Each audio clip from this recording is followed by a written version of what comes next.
stronger.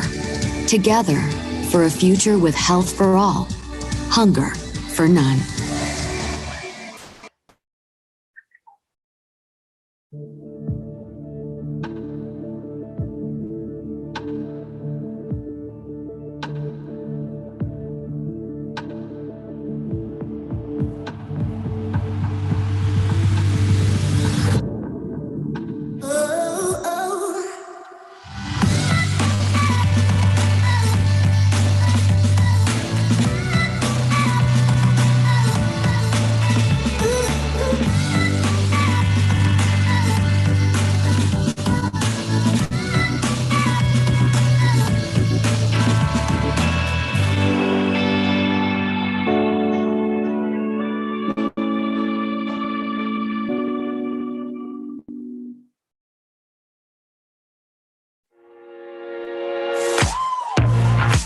We're visionaries, driven to solve the world's toughest challenges and striving for a world where health for all, hunger for none, is no longer a dream, but a real possibility.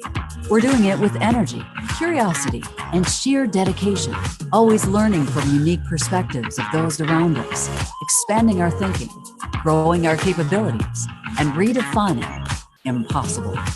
There are so many reasons to join us, but if you're hungry to build a varied and meaningful career in a community of brilliant and diverse minds to make a meaningful difference, there's only one choice. Be you. Be Bayer.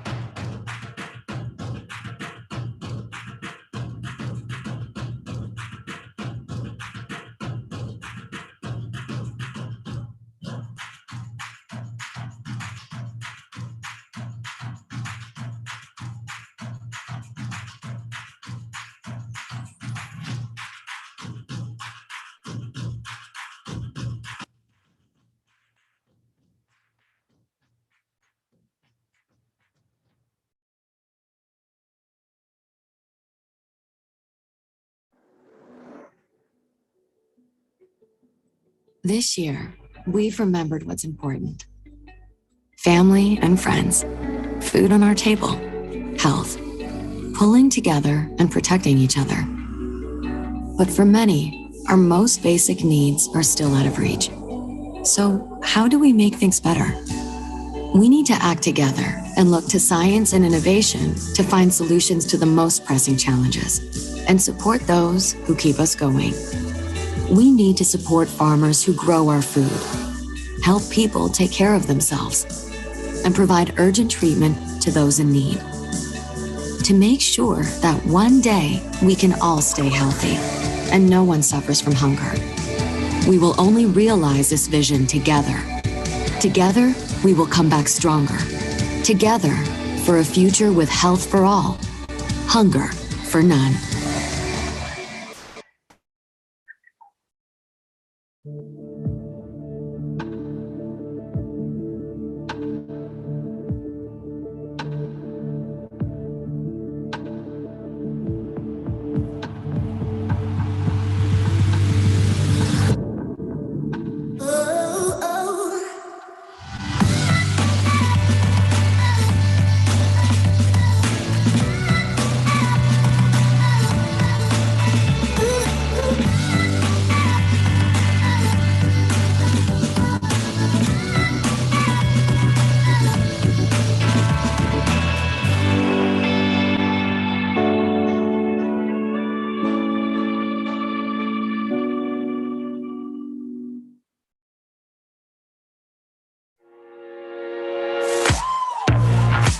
We're visionaries, driven to solve the world's toughest challenges and striving for a world where health for all, hunger for none, is no longer a dream, but a real possibility. We're doing it with energy, curiosity, and sheer dedication, always learning from unique perspectives of those around us, expanding our thinking, growing our capabilities, and redefining impossible. There are so many reasons to join us, but if you're hungry to build a varied and meaningful career in a community of brilliant and diverse minds to make a meaningful difference, there's only one choice. Be you. Be Bayer.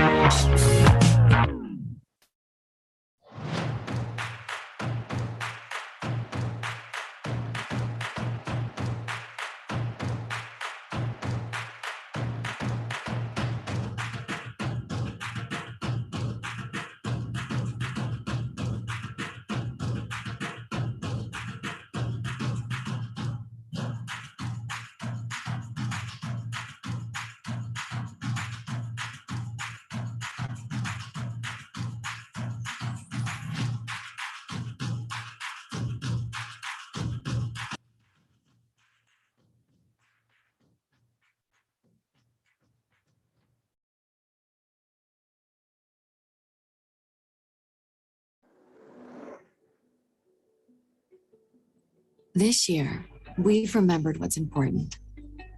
Family and friends, food on our table, health, pulling together and protecting each other. But for many, our most basic needs are still out of reach. So how do we make things better? We need to act together and look to science and innovation to find solutions to the most pressing challenges and support those who keep us going. We need to support farmers who grow our food, help people take care of themselves, and provide urgent treatment to those in need. To make sure that one day we can all stay healthy and no one suffers from hunger. We will only realize this vision together. Together, we will come back stronger. Together, for a future with health for all, hunger for none.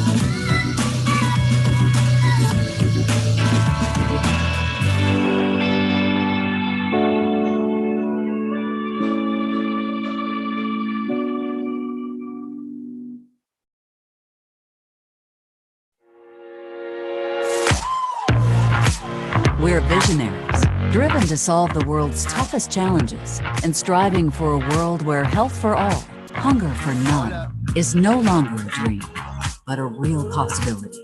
We're doing it with energy, curiosity, and sheer dedication, always learning from unique perspectives of those around us, expanding our thinking, growing our capabilities, and redefining impossible. There are so many reasons to join us, but if you're hungry to build a varied and meaningful career in a community of brilliant and diverse minds to make a meaningful difference, there's only one choice. Be you. Be Bayer.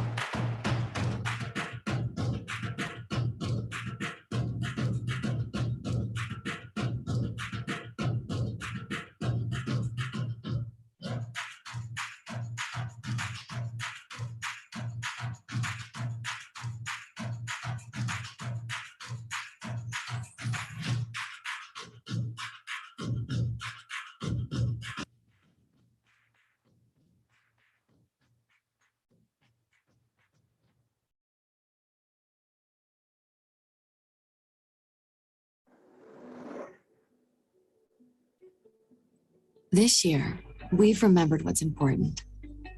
Family and friends, food on our table, health, pulling together and protecting each other. But for many, our most basic needs are still out of reach. So how do we make things better?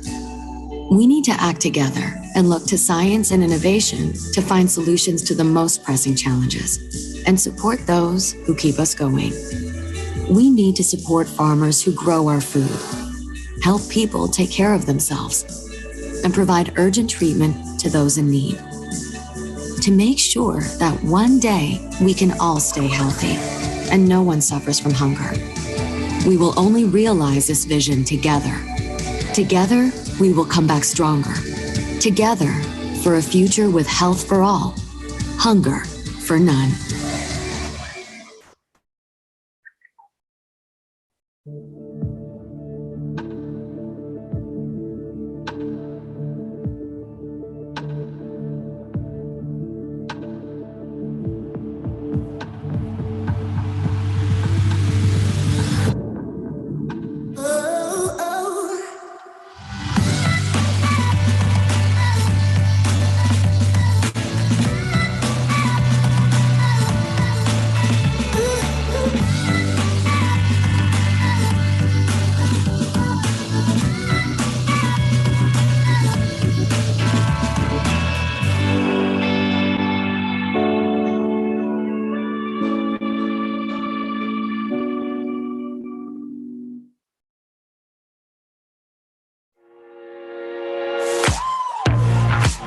We're visionaries, driven to solve the world's toughest challenges and striving for a world where health for all, hunger for none, is no longer a dream, but a real possibility. We're doing it with energy, curiosity, and sheer dedication, always learning from unique perspectives of those around us, expanding our thinking, growing our capabilities, and redefining impossible. There are so many reasons to join us, but if you're hungry to build a varied and meaningful career in a community of brilliant and diverse minds to make a meaningful difference, there's only one choice. Be you. Be Bayer.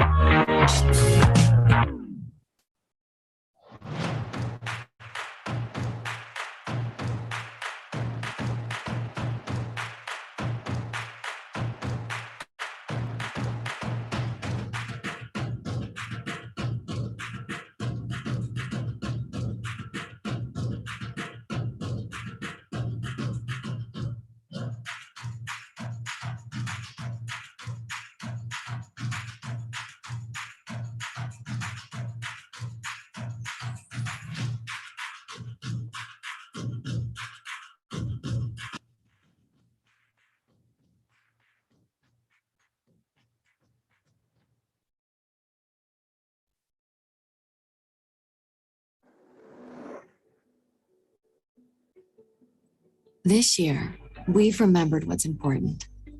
Family and friends, food on our table, health, pulling together and protecting each other. But for many, our most basic needs are still out of reach. So how do we make things better? We need to act together and look to science and innovation to find solutions to the most pressing challenges and support those who keep us going. We need to support farmers who grow our food, help people take care of themselves, and provide urgent treatment to those in need. To make sure that one day we can all stay healthy and no one suffers from hunger. We will only realize this vision together. Together, we will come back stronger. Together, for a future with health for all, hunger for none.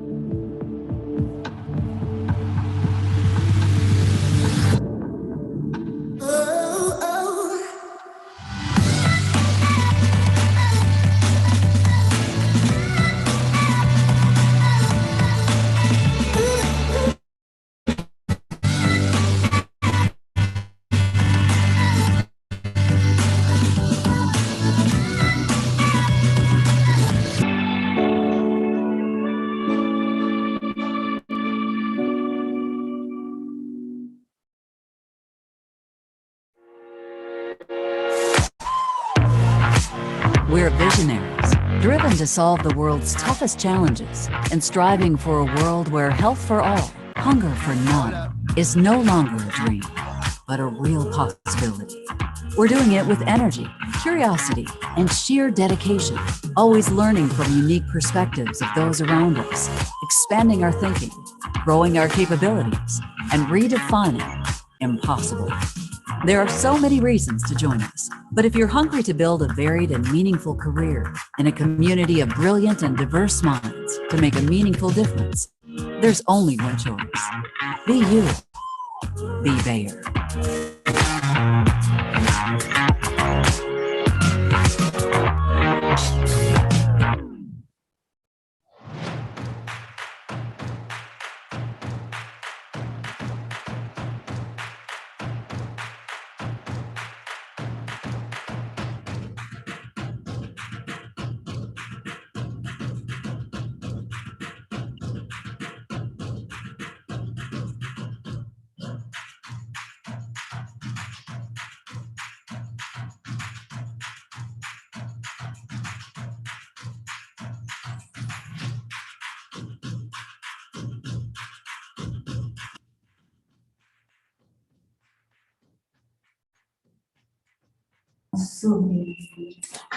Oke, udah di. This year, we've remembered what's important. Family and friends, food on our table, health, pulling together and protecting each other.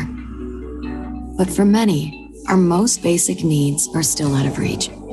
So how do we make things better? We need to act together and look to science and innovation to find solutions to the most pressing challenges and support those who keep us going. We need to support farmers who grow our food, help people take care of themselves, and provide urgent treatment to those in need. To make sure that one day we can all stay healthy and no one suffers from hunger. We will only realize this vision together. Together, we will come back stronger. Together, for a future with health for all, hunger for none.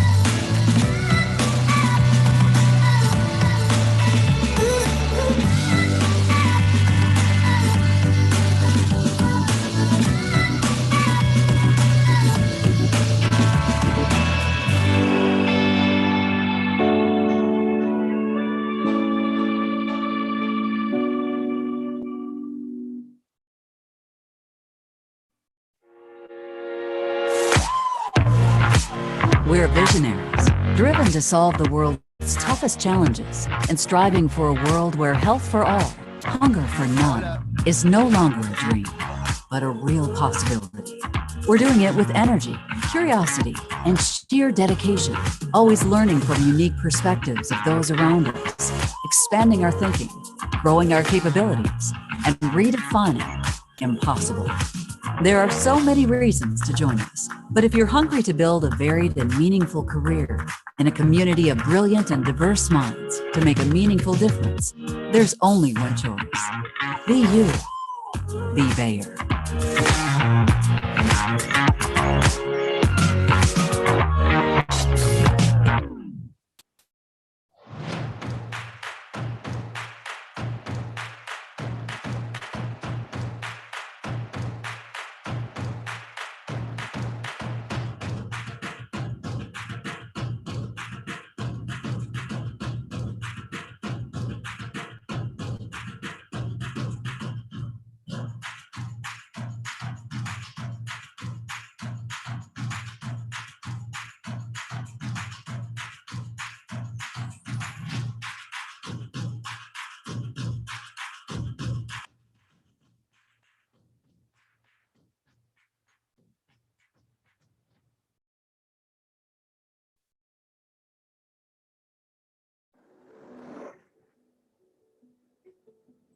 This year, we've remembered what's important.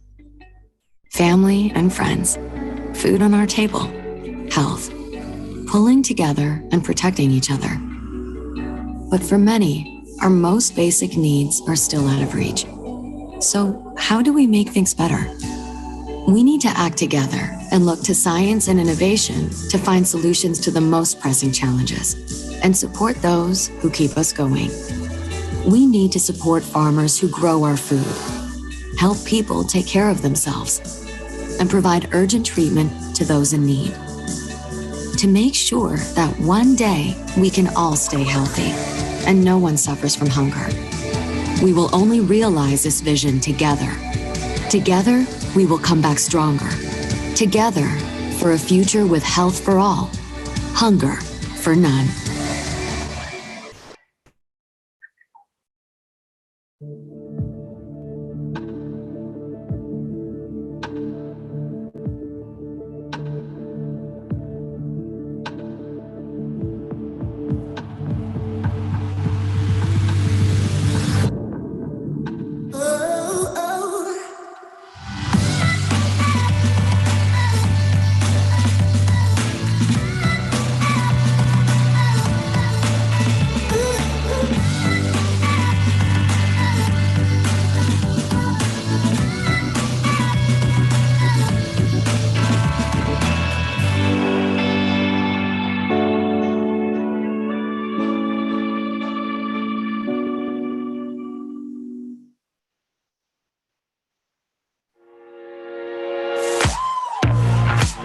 We're visionaries, driven to solve the world's toughest challenges and striving for a world where health for all, hunger for none, is no longer a dream, but a real possibility. We're doing it with energy, curiosity, and sheer dedication, always learning from unique perspectives of those around us, expanding our thinking, growing our capabilities, and redefining impossible. There are so many reasons to join us, but if you're hungry to build a varied and meaningful career in a community of brilliant and diverse minds to make a meaningful difference, there's only one choice. Be you. Be Bayer.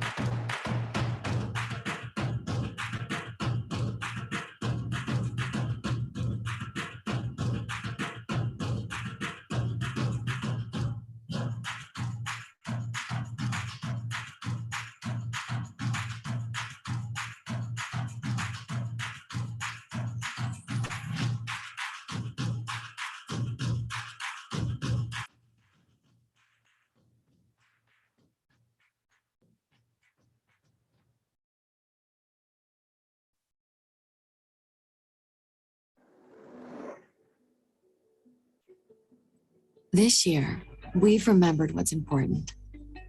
Family and friends, food on our table, health, pulling together and protecting each other. But for many, our most basic needs are still out of reach. So how do we make things better? We need to act together and look to science and innovation to find solutions to the most pressing challenges and support those who keep us going. We need to support farmers who grow our food, help people take care of themselves, and provide urgent treatment to those in need. To make sure that one day we can all stay healthy and no one suffers from hunger. We will only realize this vision together. Together, we will come back stronger. Together, for a future with health for all, hunger for none.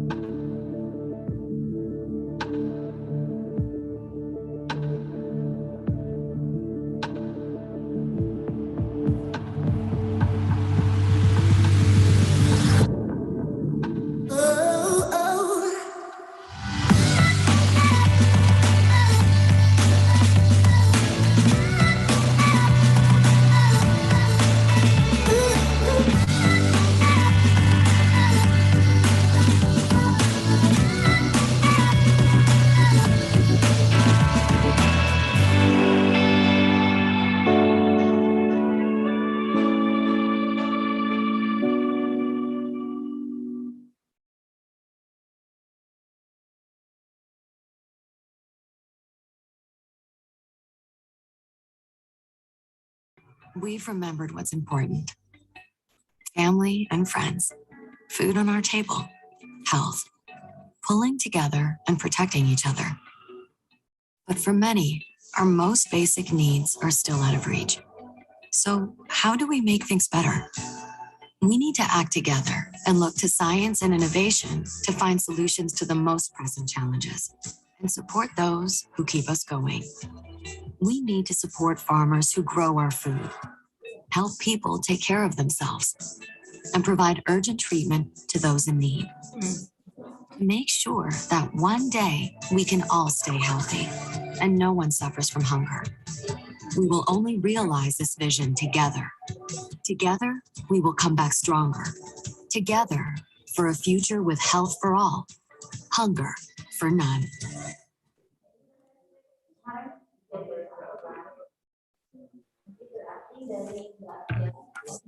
We're visionaries, driven to solve the world's toughest challenges and striving for a world where health for all, hunger for none, is no longer a dream, but a real possibility.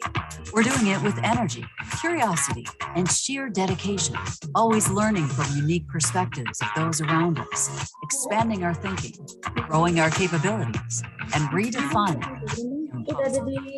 There are so many reasons to cheer, but if you're hungry to build a varied and meaningful career in a community of brilliant and diverse minds to make a meaningful difference, there's only one choice. Be you. Be Bayer.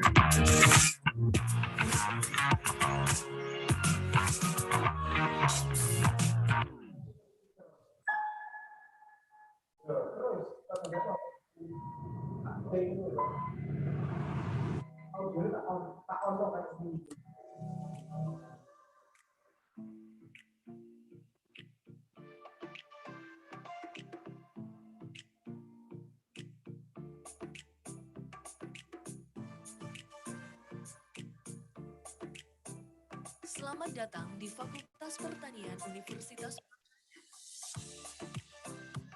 Fakultas ini memiliki 4 jurusan, yaitu jurusan Tanah.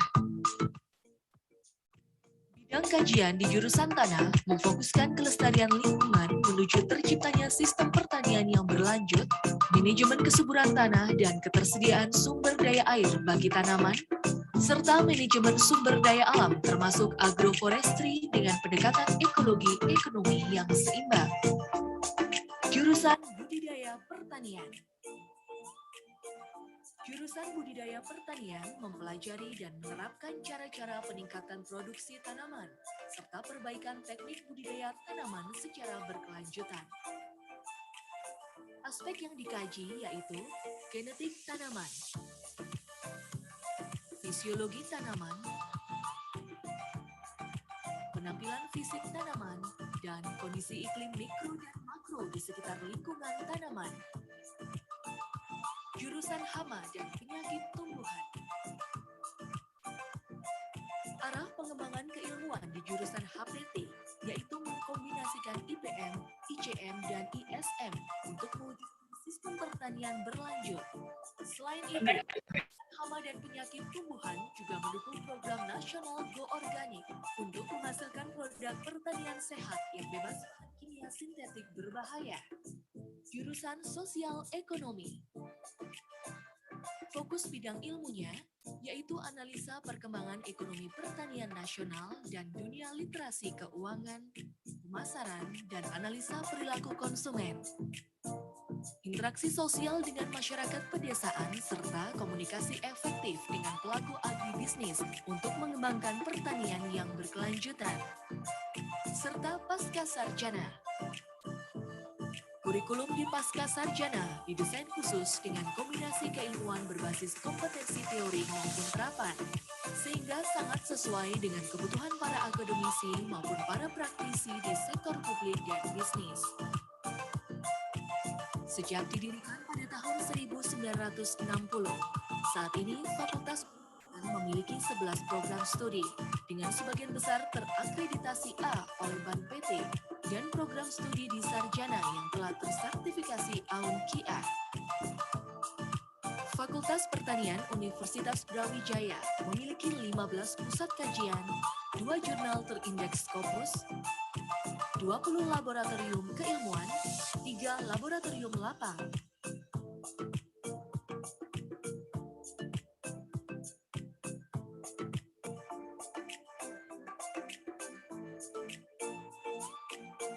Hutan pendidikan UB Forest seluas 554 hektar, Agroteknopark Kebun Jati Kerto untuk teknologi budidaya komoditas pertanian dataran rendah, Agroteknopark Kebun Jangar untuk teknologi budidaya komoditas dataran tinggi, Kebun Percobaan Jatimulyo untuk kegiatan urban farming, serta memiliki ruang kelas untuk proses pembelajaran. Fakultas Pertanian bertujuan untuk menghasilkan lulusan pertanian yang profesional, kompeten, beretika, serta memiliki etos kerja yang tinggi sehingga mampu bersaing di tingkat internasional dan berperan aktif dalam pemberdayaan masyarakat melalui penerapan iptek bidang pertanian berlanjut serta manajemen agribisnis. Untuk mewujudkan hal tersebut, maka kegiatan akademik di Fakultas Pertanian difokuskan pada topik unggulan pertanian berlanjut di kawasan tropis.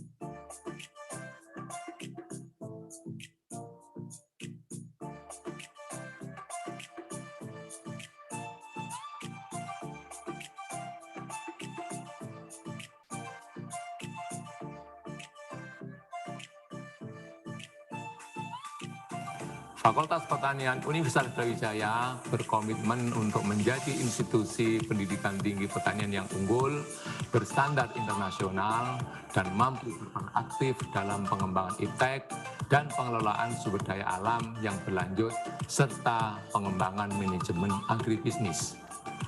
Untuk memperkuat jejaring pengembangan keilmuan, Fakultas Pertanian menjalin kerjasama dengan perguruan tinggi lain, baik di dalam maupun di luar negeri, dalam bentuk student exchange dan juga magang internasional. Selain itu, Fakultas Pertanian juga memberikan semangat kepada mahasiswa untuk berwirausaha, serta kerjasama dengan lembaga internasional. Saat ini, Fakultas Pertanian konsentrasi untuk pengembangan pertanian terintegrasi dan lestari. Perusahaan yang benar itu ketika mau mempekerjakan anak magang itu pasti ada perjanjian di atas kertas atau kontrak, ya. Lu diupah berapa, lu magang sampai kapan, dan lu magang di bagian apa.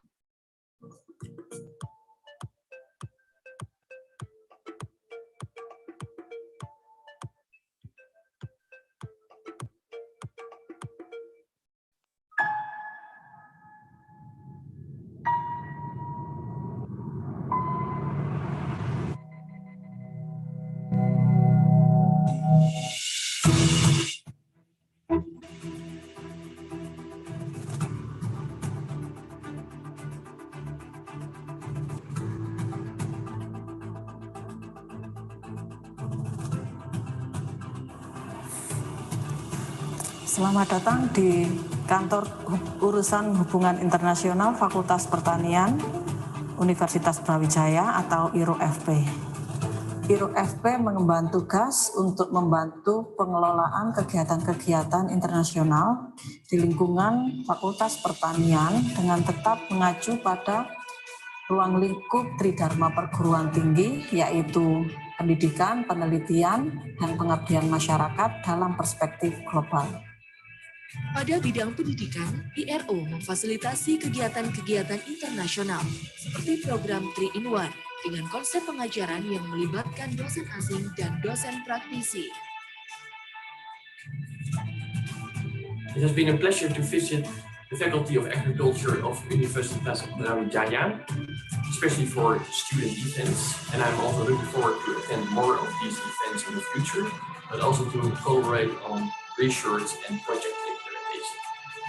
Pada bidang pendidikan ini, IRO juga memfasilitasi program pertukaran mahasiswa dengan transfer credit, misalkan dengan Universitas Raja Manggala Thailand dan Universitas Miyazaki.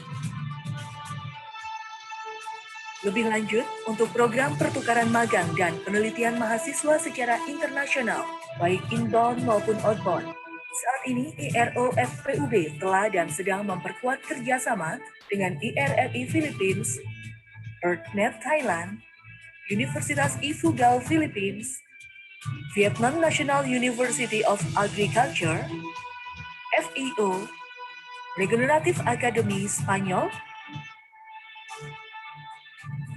Universitas Wageningen Belanda dan Universitas Coventry Inggris di bawah payung program Joint International Supervision. Greetings from Michigan in the United States. I had the opportunity to visit the Faculty of Agriculture at Brawijaya University, where we were able to exchange research experiences with students and staff. I really hope that we'll be able to do so again in the near future. Pertukaran juga dilakukan antar staf, baik sebagai penguji, peneliti, dan pengajar, bahkan dengan Universitas Wageningen Belanda. Hasil kerjasama penelitian tersebut telah banyak menghasilkan publikasi internasional yang dimuat dalam jurnal-jurnal internasional bereputasi, misalkan di Nature. Hasil kerjasama penelitian internasional tersebut juga telah diterapkan dalam bentuk pengabdian masyarakat kepada petani di Jawa Timur, yang dikoordinir oleh Fakultas Pertanian sebagai anggota dari Global Lighthouse Farm Networking dengan keunikan sistem pertanian organiknya. Kegiatan pengabdian internasional ini telah dipublikasikan pada koran, majalah, dan situs-situs internet di Eropa. Kedepannya, IROFP masih terus meningkatkan kegiatan-kegiatan internasional yang strategis. Salah satunya Joint Supervision yang dapat menjadi penggerak internasionalisasi di bidang pendidikan, penelitian, dan pengabdian masyarakat. Greetings from Wageningen, the Netherlands. Together with colleagues, I visited the Faculty of Agriculture of the University of Brawijaya last year. It was great to meet the complex rice system farmers in East Java and to share research experience with students and staff of the University of Brawijaya.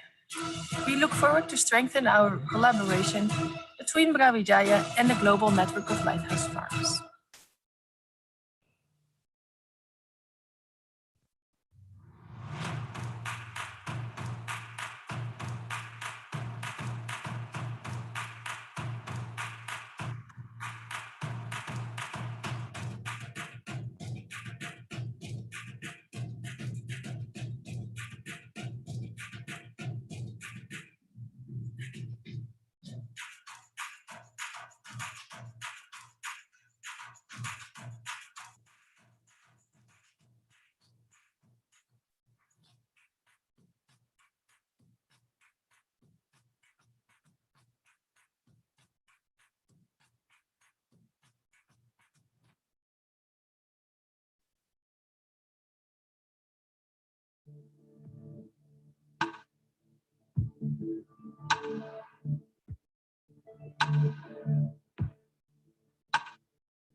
This year, we've remembered what's important.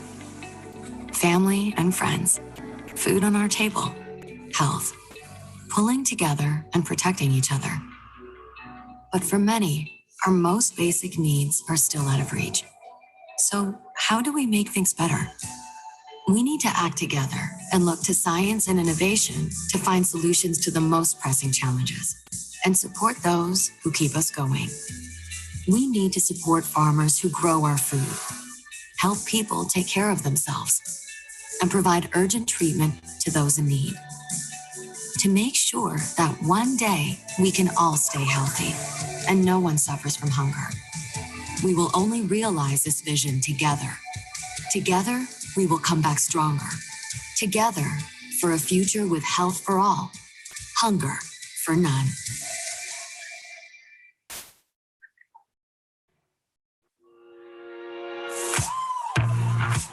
We're visionaries, driven to solve the world's toughest challenges and striving for a world where health for all, hunger for none, is no longer a dream, but a real possibility.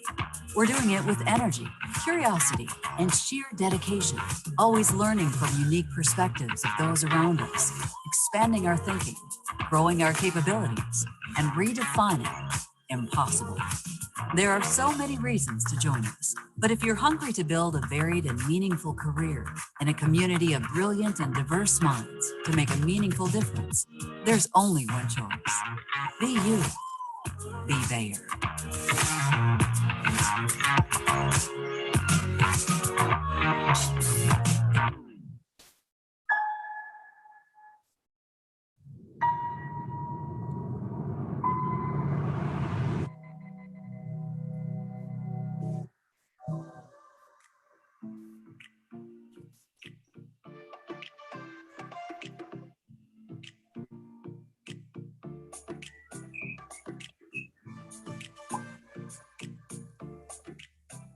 Selamat datang di Fakultas Pertanian Universitas Brawijaya.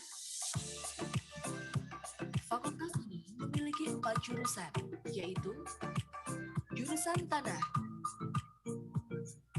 Bidang kajian di jurusan Tanah berfokuskan kelestarian lingkungan menuju langsung poin lanjut, manajemen kesuburan tanah dan ketersediaan daya air bagi tanaman, serta manajemen sumber daya alam termasuk agroforestry dengan pendekatan ekologi ekonomi yang seimbang. Jurusan Budidaya Pertanian. Jurusan Budidaya Pertanian mempelajari dan menerapkan cara-cara peningkatan produksi tanaman, serta perbaikan teknik budidaya tanaman secara berkelanjutan. Aspek yang dikaji yaitu genetik tanaman, fisiologi tanaman,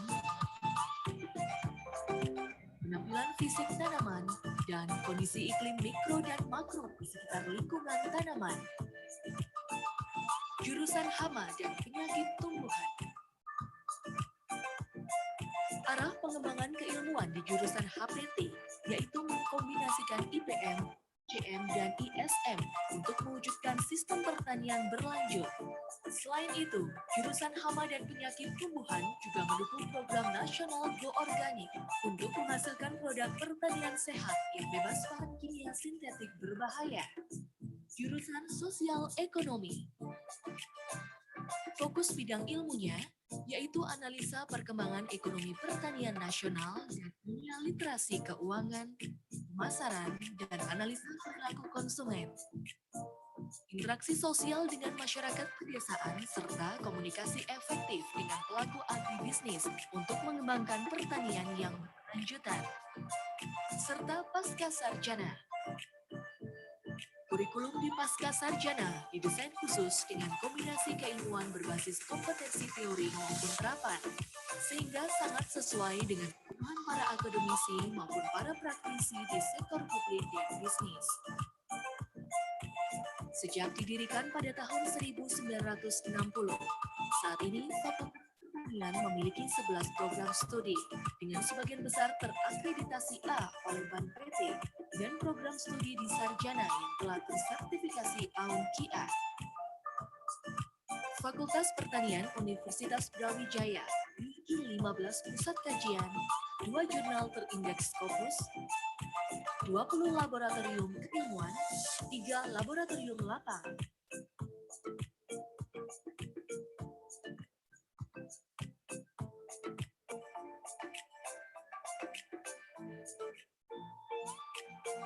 Hutan pendidikan UB Forest seluas 554 hektar, Agroteknopark Kebun Jati Kerto untuk teknologi budidaya komoditas pertanian dataran rendah.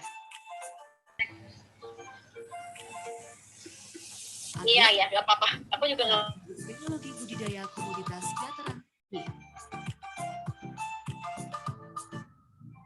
Kebun percobaan Jatimulyo untuk urban farming.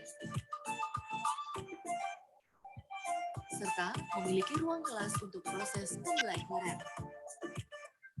Fakultas Pertanian bertujuan untuk menghasilkan lulusan pertanian yang profesional, kompeten, beretika, serta memiliki etos kerja yang tinggi sehingga mampu bersaing di tingkat internasional dan berperan aktif dalam pemberdayaan masyarakat melalui penerapan iptek bidang pertanian berlanjut serta manajemen agribisnis. Untuk mewujudkan hal tersebut, maka kegiatan akademik di Fakultas Pertanian difokuskan pada topik unggulan pertanian berlanjut di kawasan tropis.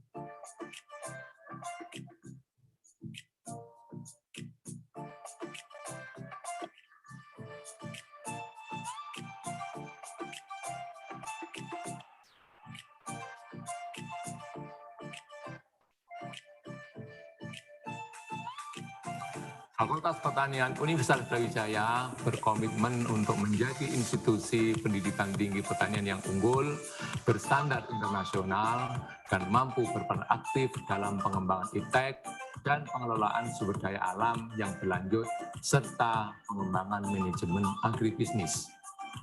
Untuk memperkuat jejaring pengembangan keilmuan, Fakultas Pertanian menjalin kerjasama dengan perguruan tinggi lain, baik di dalam maupun di luar negeri, dalam bentuk student exchange dan juga magang internasional. Selain itu, Fakultas Pertanian juga memberikan semangat kepada mahasiswa untuk berwirausaha, serta kerjasama dengan lembaga internasional.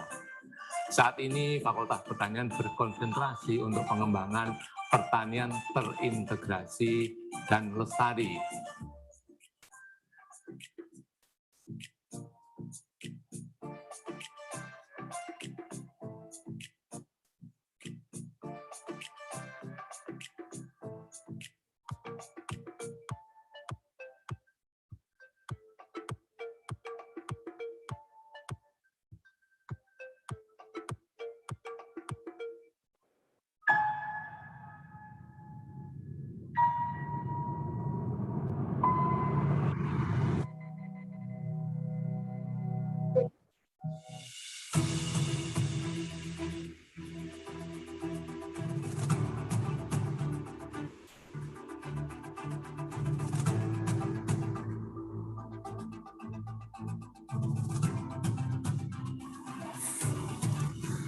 Selamat datang di kantor urusan hubungan internasional Fakultas Pertanian Universitas Brawijaya atau IRU-FP.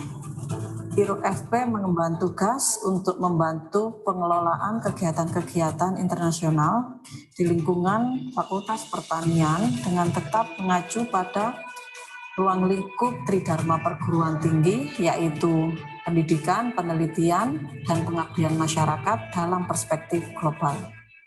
Pada bidang pendidikan, IRO memfasilitasi kegiatan-kegiatan internasional seperti program 3-in-1 dengan konsep pengajaran yang melibatkan dosen asing dan dosen praktisi. It has been a pleasure to visit the Faculty of Agriculture of Universitas Brawijaya, especially for student events, and I'm also looking forward to attend more of these events in the future, but also to collaborate on research and project implementation. Pada bidang pendidikan ini, IRO juga memfasilitasi program pertukaran mahasiswa dengan transfer kredit. Misalkan di Universitas Gajah Manggala, Thailand, dan Universitas Biotechnology. Lebih lanjut, untuk program pertukaran magang dan penelitian mahasiswa secara internasional, baik inbound maupun outbound, saat ini IRO FPUB telah dan sedang memperkuat kerjasama dengan IRRI Philippines, EarthNet Thailand, Universitas Ifugao Philippines, Vietnam National University of Agriculture, FEO, Regenerative Academy Spanyol, Universitas Wageningen Belanda, dan Universitas Coventry Inggris di bawah payung program Joint International Supervision. Greetings from Michigan in the United States. I had the opportunity to visit the Faculty of Agriculture at Brawijaya University, where we were able to exchange research experiences with students and staff. I really hope to do so again in the near future. Pertukaran juga dilakukan antar staf, baik sebagai penguji, peneliti, dan pengajar, misalkan dengan Universitas Wageningen Belanda. Hasil kerjasama penelitian tersebut telah banyak menghasilkan publikasi internasional yang dimuat dalam jurnal-jurnal internasional bereputasi, misalkan di Nature. Hasil kerjasama penelitian internasional tersebut juga telah diterapkan dalam bentuk pengabdian masyarakat kepada petani di Jawa Timur, yang dikoordinir oleh Fakultas Pertanian sebagai anggota dari Global Lighthouse Farm Networking dengan keunikan sistem pertanian organiknya. Kegiatan pengabdian internasional ini telah dipublikasikan pada koran, majalah, dan situs-situs internet di Eropa. Kedepannya, IROFP masih terus meningkatkan kegiatan-kegiatan internasional yang strategis. Salah satunya Joint Supervision yang dapat menjadi penggerak internasionalisasi di bidang pendidikan, penelitian, dan pengabdian masyarakat. Greetings from Wageningen, the Netherlands. Together with colleagues, I visited the Faculty of Agriculture of the University of Brawijaya last year. It was great to meet the complex rice system farmers in East Java and to share research experience with students and staff of the University of Brawijaya. We look forward to strengthen our collaboration between Brawijaya and the global network of lighthouse farms.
This year, we've remembered what's important.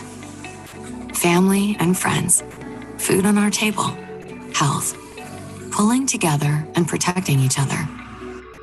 But for many, our most basic needs are still out of reach.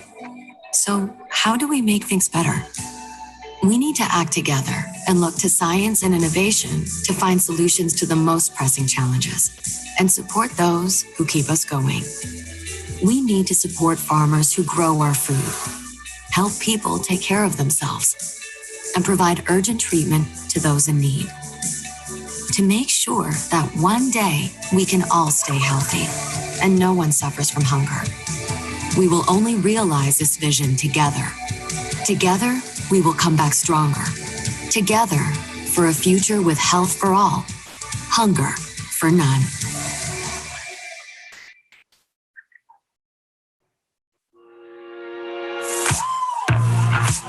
We're visionaries, driven to solve the world's toughest challenges and striving for a world where health for all, hunger for none, is no longer a dream, but a real possibility.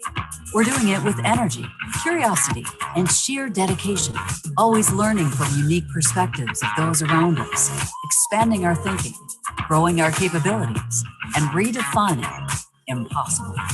There are so many reasons to join us, but if you're hungry to build a varied and meaningful career in a community of brilliant and diverse minds to make a meaningful difference, there's only one choice.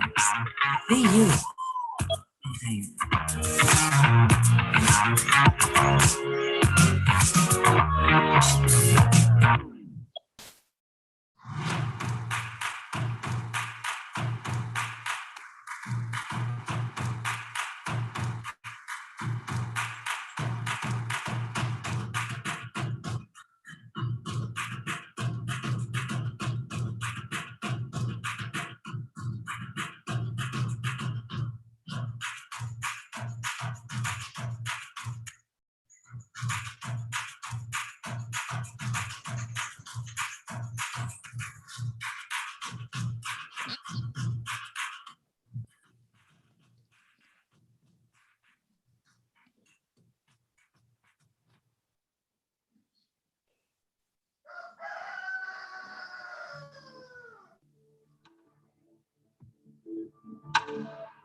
This year, we've remembered what's important.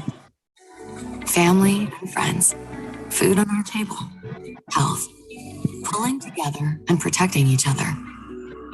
But for many, our most basic needs are still out of reach. So how do we make things better?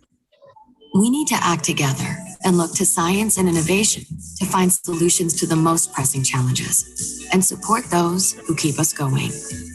We need to support farmers who grow our food, help people take care of themselves, and provide urgent treatment to those in need.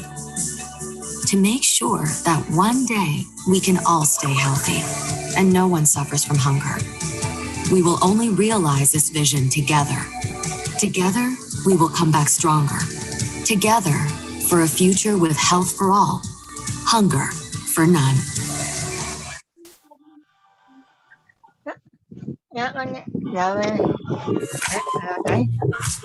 We're visionaries, driven to solve the challenges and striving for a world where health for all, hunger is no longer a real.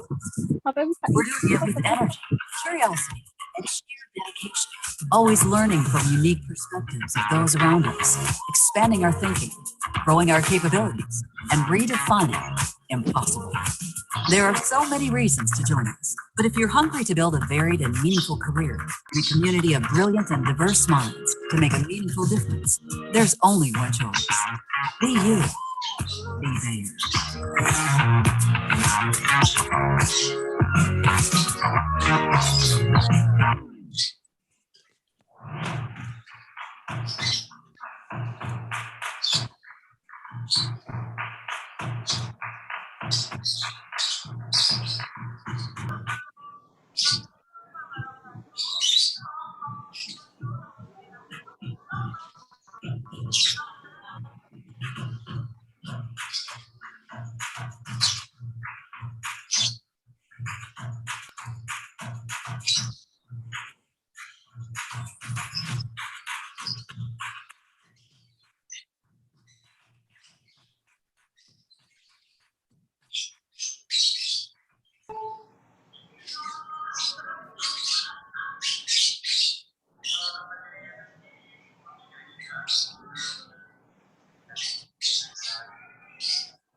This year, we've remembered what's important. Family and friends, food on our table, health, pulling together and protecting each other. But for many, our most basic needs are still out of reach. So how do we make things better? We need to act together and look to science and innovation to find solutions to the most pressing challenges and support those who keep us going. We need to support farmers who grow our food, help people take care of themselves, and provide urgent relief to those in need. To make sure that one day we can all stay healthy and no one suffers from hunger.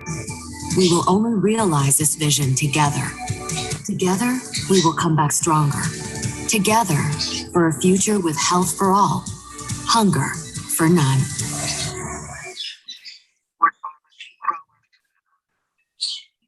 Take care of themselves.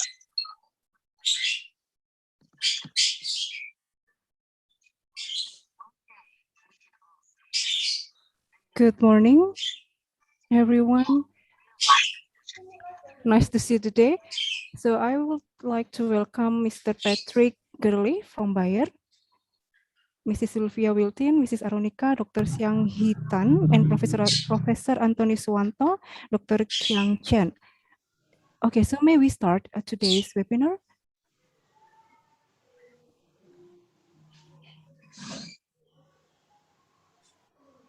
Okay.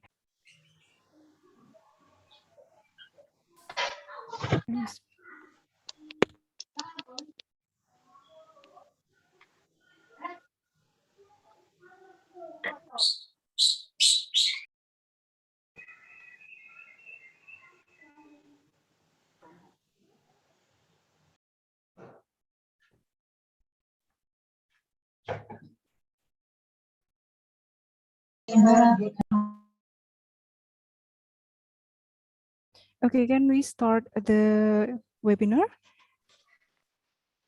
Yes, please. Okay, thank you, Mrs. Sylvia.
This year, we've remembered what's important. Family and friends, food on our table, health, pulling together and protecting each other. But for many, our most basic needs are still out of reach. So how do we make things better? We need to act together and look to science and innovation to find solutions to the most pressing challenges and support those who keep us going. We need to support farmers who grow our food, help people take care of themselves, provide urgent treatment to those in need, make sure that one day we can all stay healthy and no one suffers from hunger. We will only realize this vision together. Together, we will come back stronger. Together, for a future with health for all, hunger for none.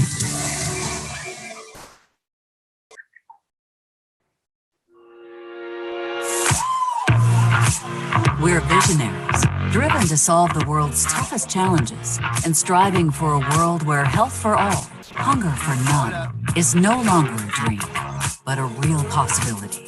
We're doing it with energy, curiosity, and sheer dedication, always learning from unique perspectives of those around us, expanding our thinking, growing our capabilities, and redefining impossible. There are so many reasons to join us, but if you're hungry to build a varied and meaningful career in a community of brilliant and diverse minds to make a meaningful difference, there's only one choice. Be you. Be Bayer.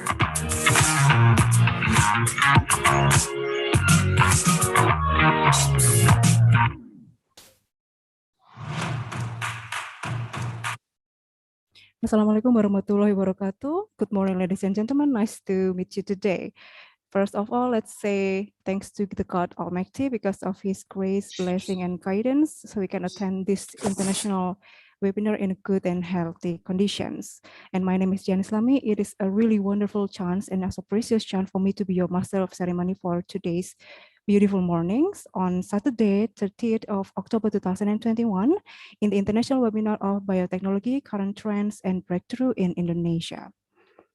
This international webinar is the collaboration between Bayer and also Faculty of Agriculture as the sequences of 61st Disnatalie celebration of our beloved faculty. In this beautiful moment, I would like to welcome the Honorable Dean of the Faculty of Agriculture, University of Brawijaya, Dr. Insinyur Damanhuri MS, the Vice Dean of the Faculty of Agriculture, University of Brawijaya, the Chairman of the Disnatalis Committee, Mr. Rahman Hartono, SPMP, the Honorable Country Lead Indonesia and Malaysia from Bayer, Mr. Patrick Gerlich, the Honorable Speakers for today, Mrs. Sylvia Wiltin, the Stewardship Manager Bayer, Mrs. Arunika Angradewi, the Stewardship Manager APAC Bayer, Dr. Siang Hitan, the Executive Director Crop Life Asia, Professor Dr. Insinyur Antonio Suwanto, Master of Science, Professor of Institute Pertanian Bogor, and Dr. Yang Chen, PhD, the Senior Policy and Advocacy Manager, APAC Bayer. All the beloved participants for today's international webinar.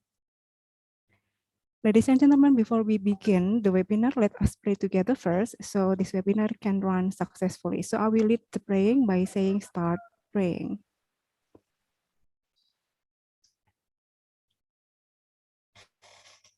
Finish. Thank you. And then, Excellencies, participants, on this special occasion, we have several agendas to follow. So let me read the several sequences of our agendas. The first one is singing the national anthem Indonesia Raya Together. The second one is the opening speech by the director Bio-Indonesia Crop Science Division, Mr. Patrick Gurley. And then the next one is the opening speech by the Dean of Faculty of Agriculture, University of Brawijaya, Dr. Insinyur Damanhuri MS. And then we go with the documentation and photo sessions. After that, we will have the main session, the presentation session by our keynote speaker for today. And this session will be led by our moderator, Mrs. Ananda Yupradita, from Seed and Trade Manager, Bayer Crop Science Indonesia. And then after that, we will have door prize winner announcement. So we will choose 5 best questions from the participants. And then finally, we come to the closing remarks. So to take the advantage of time, let's step up to the first agenda, is singing the national anthem Indonesia Raya Together. So I will invite all the participants to sing together and turn on the camera.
Thank you for all the participants for singing together the national anthem Indonesia Raya.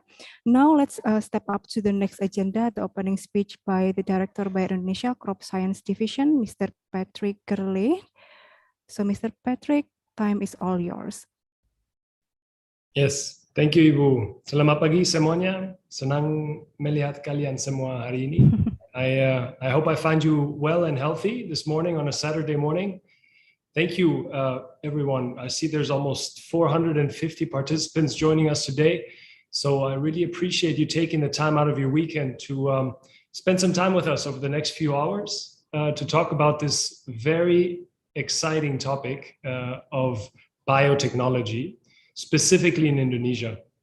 So let me start by setting the scene a little bit. So the world's facing unprecedented challenges. We saw it in some of the videos already at the introduction. We have to feed a growing world population, which is expected to reach 10 billion people by 2050. And we have to do all of that with smaller areas available for agriculture, increasing pressure from a changing climate, as well as higher insect and weed pressures that we currently are already experiencing, and these pressures will get even stronger over the future. Now, the great thing is that for the past years already, the past decades, the world has already benefited in certain regions from agricultural biotechnology. And this technology has proven that it can benefit farmers, producers, and consumers. It can make farming more profitable due to higher quality of yield and also quantity of yield. And it has helped to make both insect pest control as well as weed management safer and easier, while safeguarding crops against disease.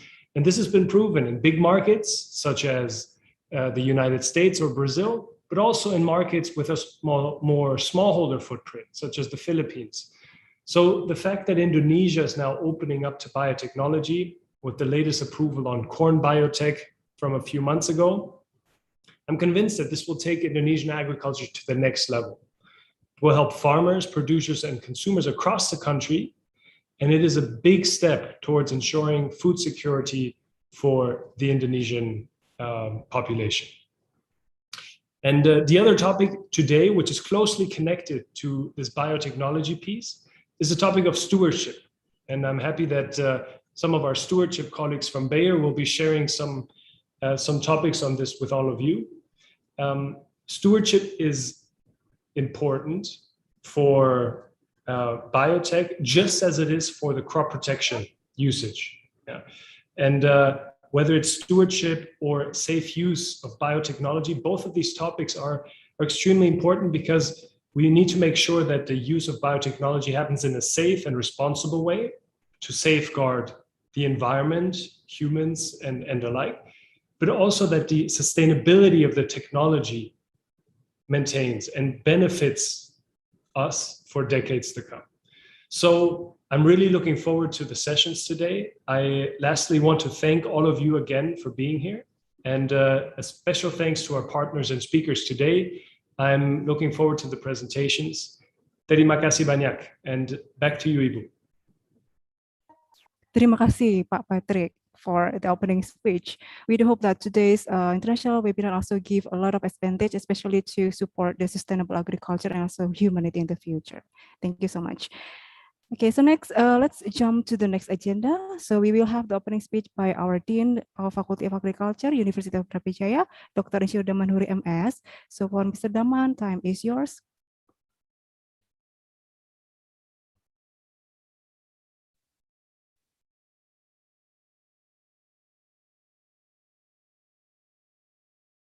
Assalamualaikum warahmatullahi wabarakatuh.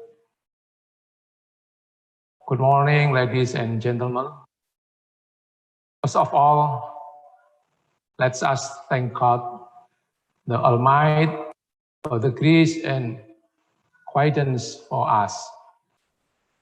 The international webinar titled Biotechnology, Current Trends and Breakthrough in Indonesia, powered by Bayer Safe Use Ambassador. On behalf of the Faculty of Agriculture, University of Brawijaya, I would like to welcome you to this webinar. I express my highest gratitude and appreciation to the Bayer, country lead of Indonesia and Malaysia, Mr. Patrick Curley, and for the keynote speakers from Bayer and IBB. This webinar is the sequence of the 61st Disnatalis Faculty of Agriculture, University of Brawijaya. We hope that this webinar will give you a broader view and knowledge related to the topic mentioned, as well as expand the collaboration between Faculty of Agriculture and Bayer. Without further ado, let us start the webinar. Thank you for your kind attention. Good morning. Wassalamualaikum warahmatullahi wabarakatuh. Thank you so much, Mr. Daman, for the opening speech. Now let's move to the next agenda, the documentations and also the photo session. So I will invite once again to all the participants to turn on the camera so we can take a photo together as the documentation.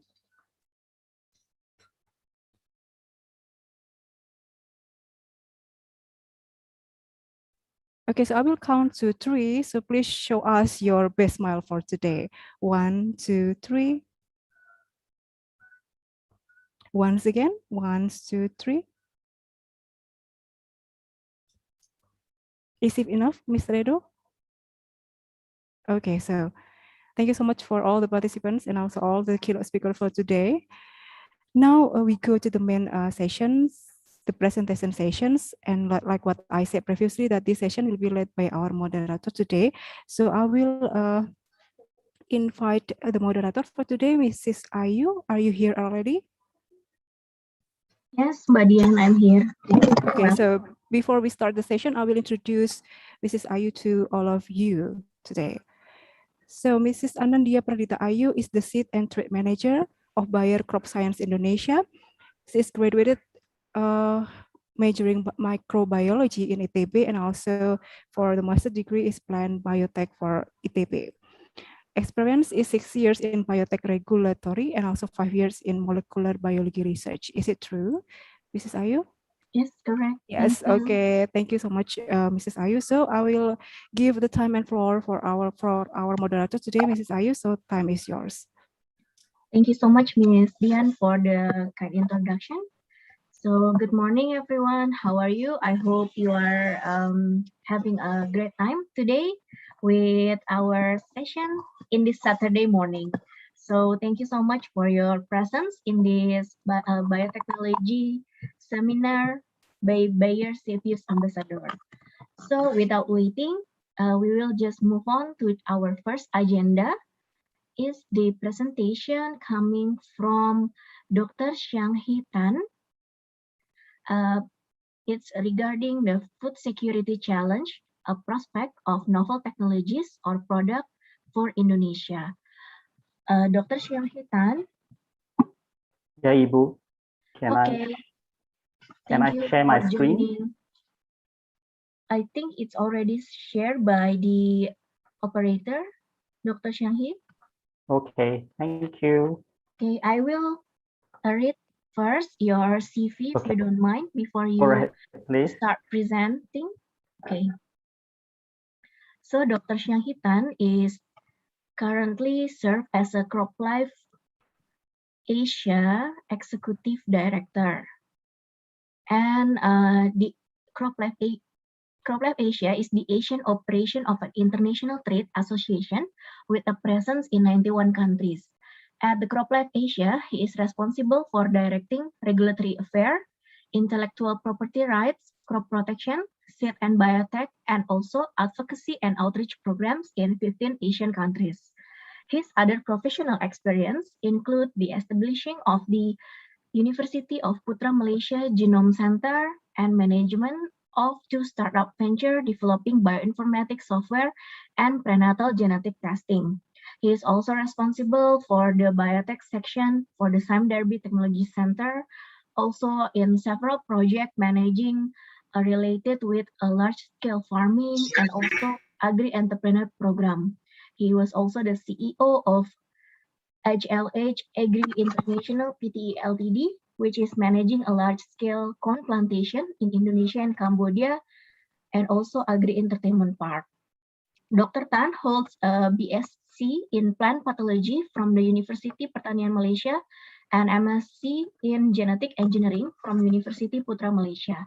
And he holds a PhD in Molecular Biology from Okayama University in Japan. So Dr. Xiang Hee Tan, you have 20 minutes for your presentation. So I will give it the time and floors to you now. Thank you. Thank you, Ibu. Selamat pagi, everyone. Selamat pagi, Pak Patrick. And I'm really impressed with your Bahasa Indonesia. I wish my Indonesia is as good as yours. Dekan, and for Bayer Crop Science and University Brawijaya for your kind invitation. So I was given this topic, food security, challenges and prospects. So in the next 20 minutes, I'll try to give you a high level. So as introduction by Pa Ibu, I work for CropLife Asia, a non-profit organization that represents BASF, Bayer, Corteva, FMC, Syngenta, Sumitomo. And globally, we invest consequently in R&D in seeds and biotech. We invest consequently in plant protection. And more importantly, in the next 10 years, we or the member companies have decided to put in another 10 billion euro in digital agriculture and innovation. So that shows you that how much we are committed to bring innovation and technology into the hands of farmers. So COVID, I wish I could be in Indonesia and have some tempeh with you and etc. But unfortunately, that has changed our ability to travel. But it has also changed a lot of life from how we earn and how we access to food. This is a sad data that we see that this data was published a couple of months ago. 400 million people are undernourished in Asia alone, and 2.37 billion people are unable to access food. And Indonesia is not spared. The last survey that we had this year, end of this year, is 30% of Indonesian households had food shortage, 38% reported eating less. Jakarta itself has 10 million people. Can you imagine 8 times of Jakarta people that walks around did not have sufficient food because of COVID, inability to access, food insecurity, nutrition insecurity. This will put significant pressure on our population growth and to our children and future generations. So the food security challenge is not a simple discussion. We are seeing population growth. Water is another big issue. By 2030, half the world population will suffer water stress. We're seeing this across, whether you go to Indonesia, Medan, or you go to Jakarta, you go to Rembang, everywhere you see a water crisis. But apart from that, there's also a challenge in the sense of food loss. 14% is lost between harvest and retail. And after when it goes to market, another 17% is lost. The other problem with food security is rising food. And Indonesia, again, was not spared during COVID. There are a lot of food accessibility question, issue, affordability. Most importantly, as Patrick mentioned, the availability of land. There are more and more land that is, because of population growth, we are losing good land to development. Climate change, we're seeing. So based on majority of Asia's agriculture is rain-fed. By having tremendous change in our weather, you're seeing maize yield probably be dropping by minus 13%, rice 23%, and wheat by almost 8.2%, comparing both rain-fed. So a lot of alarm bells are going on. But most importantly, dramatically, is our aging farmer. This is a survey done very recently by Statistics Indonesia that there's more aging farmer, more than 80%, 140 million Indonesian farmers are above 45 already. We lost 5.1 million farmers between the last 10 years. And by 2063, we'll have no more farmers if we don't regenerate, reinvigorate the agriculture space. So alarm bells, again, that will cost us in terms of alarm for food security. So agriculture is a very complex system and its coexistence with society. As you know, we have less farmers, but we have also growing population called urban population. We have more Jakarta people, more people in Medan that is not involved in agriculture. So how do we empower our farmers to grow more, to ensure safe and secure nutritious food and affordable food for our population? So if you look at this whole transaction, he has to consider whether he has labor, what is his production cost, can he sell his product? He has to manage the environmental changes, and therefore they really need a significant toolbox and empowering them. So what can we do to ensure that he continues to be able to produce in a, what you call, competitive manner to give affordable food products to our Indonesian population, and also not forgetting Indonesia's agriculture GDP for a global market. Remember our I think it was Pak Jokowi, Indonesia is bread basket of the world. And you look at the campaign, etc. So there's a lot of dynamics that we need to empower our farmers to grow more sustainably, also with the correct technology and innovation that our member brings to the table. So it's a complex challenge. It needs a myriad of technology. It's no one policy fits all, because you need to remember in agriculture, there's large scale of the plantation people, they are mid-scale who supplies to Jakarta and what they call Brebes to Medan and Rembang to etc. So it needs a lot of science policy, and I refer to Patrick's comment just now. You launched the biotech policy, you approved the new biotech policy, but there are other innovations coming through in the global pipeline, and we look forward to Indonesia taking on a much more forward-looking in terms of policy for regulatory. So this is a short 3 minutes to share with you, because talking about genetics may be too dry, But I want to show you the real potential of agriculture, where we are investing, and the potential where we are today. Can you hear the music? Thank you. 3 minutes.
So the last part was part of where the future, because of what they call artificial intelligence coming through. So going back to the question, so how do we bring traditional technology into innovation, technology that is made available already? To what you saw is a fraction of what development is today, and how we encourage Indonesia technology.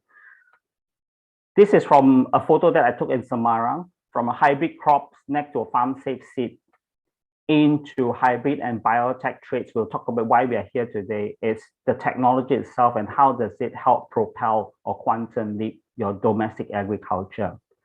So technology is a part of where we break down. Hopefully it will break down and be able to restructure the agriculture space. But what I want to say is, no matter how the robotics will improve and etc., everything starts from the seeds.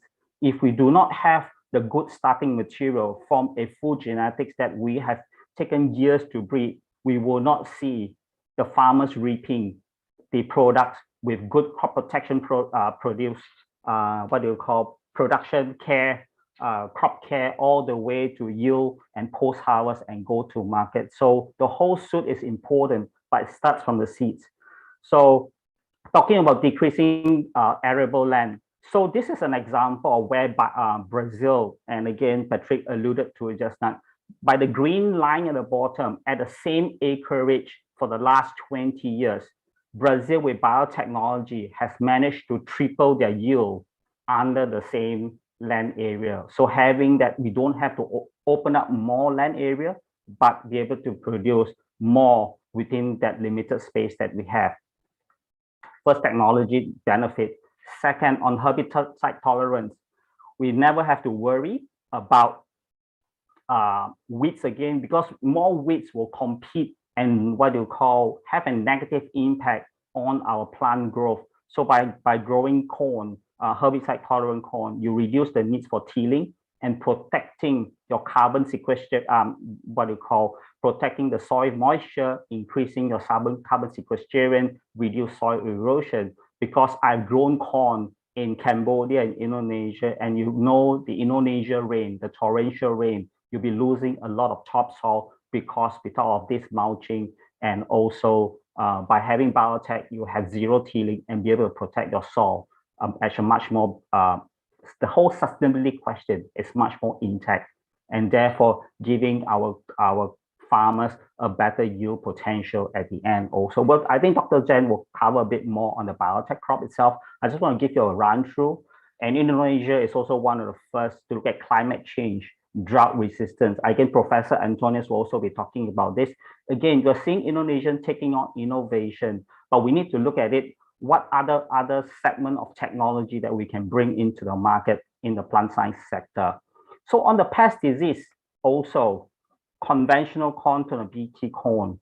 You know, as I mentioned to you, I grow 4,000 hectares of corn in Medan in 2007. So at that time, there was no biotechnology. So can you imagine how much time I need to go out and look at my crops and continue to protect my crops with spraying cycle and etc. With now biotech corn available, that has elevated not only the large scale, but our smallholder farmers to be able to spend their time to do more soil remuneration or to do other post-harvest so that they can increase their productivity off farm also. So this is reality.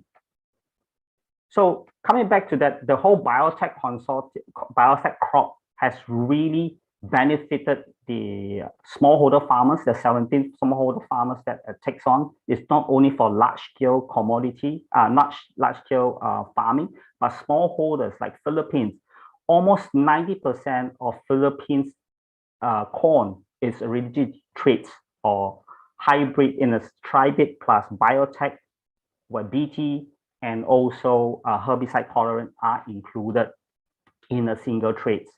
So apart from that, by using biotech, we increase crop productivity, we conserve land biodiversity, we protect the environment by reducing carbon emission also. So there are various advantages, especially all of us are looking at COP26. What can the country try to mitigate our climate change agenda, manage our climate change agenda? With that, so this is the first part of the technology that we've seen. Like all your iPhones or your Samsung, everybody look at new technology. 1980s for the genetic transgenic time, and by 2000 is now the genome editing part. We have heard of CRISPR-Cas and etc. So we have technology that is really launched overseas, like the waxy corn, that is engineered to give better starch content to be used in yogurt, puddings, pie feedings, and gravies and sauces. Again, this is by speed in terms of precision by using CRISPR-Cas technology. And there are other things like shelf-life tomato. This is will be very beneficial for Indonesian farmers because we don't have the post-harvest, we don't have the cold chain. So if our farmers could grow good tomatoes and be able to transport them to the market and last longer while as they go to market. So there's another potential benefit by using CRISPR-Cas technology. Trans fat engineering for what you call better reducing trans fat soya oil. This is also through plant breeding innovation. That's something we can do with it and potentially be able to utilize in Indonesia. Disease is another thing. In my previous lab that I worked, we worked on a gene that took us 100 years to discover where the disease-resistant gene is located. But today, with plant breeding innovation, we could identify and do gene knockout in a very shorter time. so that our farmers across, whether it's in Asia or in Europe, be able to identify pests and diseases, especially due to climate change. We are seeing more and more severe disease infection coming through in our crops in Asia, including rice. So again, new technology is available. I want to share with you, all palm is a major crop that we all look at in Asia, in Indonesia and Malaysia. So this project started off way back in 2000, is looking at identify genes and potential genes that is related to all biosynthesis and how can we utilize them. So with that, also goes back to the fundamental of every R&D company is how can we find the best material. So by having the genome sequencing, we could identify which are the correct seed, which are the correct germplasm to use to produce the best seed, like the Ternera that I showed to you from on the left side of the graph. This is all through genetics. Again, this is where the investment is to bring quality seeds, not only to our international crops, but this is by another company, Sangabi, that I used to work for, is to identify elite materials for cultivation and produce different, they can be very quick in identifying the good genetic materials for planting. So for the future that we want, as I mentioned, we look at how the population increasing, the demand for better food, safer food, and therefore technology needs to grow in tandem in order for us to continue to support the farming community with the correct technology for them to adapt and mitigate against climate change. This is something that is very critical because farmers cannot wait. Every year we hear flooding, we hear monsoon, we hear typhoon, and etc. And farmers cannot take a season or two of not having harvest and be able to sell their products to market. By having them not able to produce will cause a significant escalation in our Indonesian food prices and therefore resulting food security effect throughout. It's a domino effect one way, and therefore we need to work together collectively with the government to have a sound policy, smart regulation that will allow us to have a sustainable approach to food security.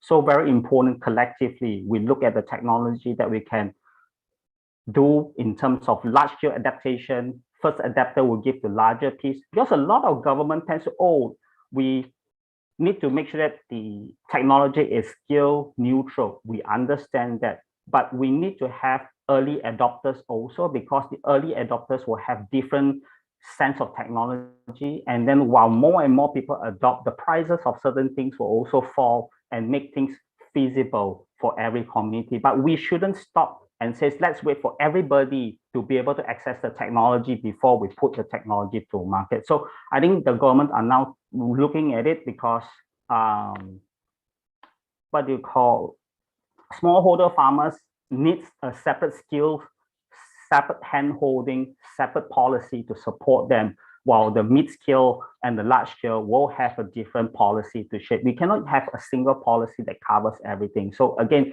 that goes for technology. We need regulations to be put in place so that we can introduce technology while building our stewardship. Arun will be talking about this, is to how do we steward the industry and share best practice while we help the farmer to produce in a sustainable approach and help Indonesia to capitalize on its food security and also to support its agriculture GDP. So with that, Ibu, on the dot of 20 minutes, I return the floor to you. Thank you.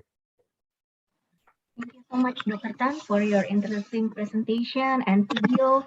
I think it's very clear to see that agriculture do play an important role to our life, especially on farmers. And by having the technology, we can leverage that agriculture in Indonesia.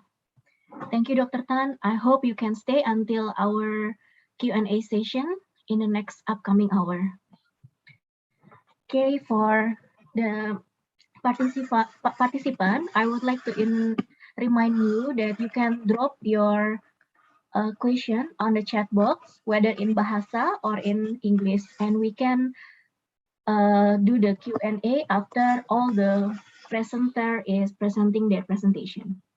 So we would like to go to the presenter number 2 is from Dr. Chiang Chen. So Dr. Chiang Chen, are you here already? Yes, yes, Okay, I am. thank you. So before Dr. Chiang is presenting her material, I would like to introduce Dr. Chiang Chen. So Dr. Chiang Chen is our Senior Regulatory Affair in a Policy and Advocacy Manager in APAC in Bayer.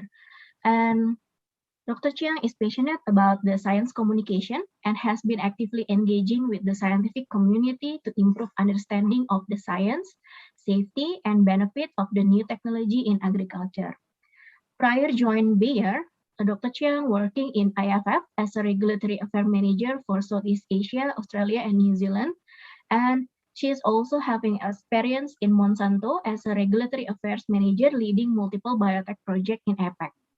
Dr. Chiang holds a PhD in plant pathology from University of Florida and a dual master degree from Missouri State University in plant science and China Agricultural University majoring plant pathology. So, Dr. Chiang, you have 30 minutes for your presentation, and I can give the floor to you. Thank you. Thank you. And Arun, could you please share your slide? Share the slide for me, please.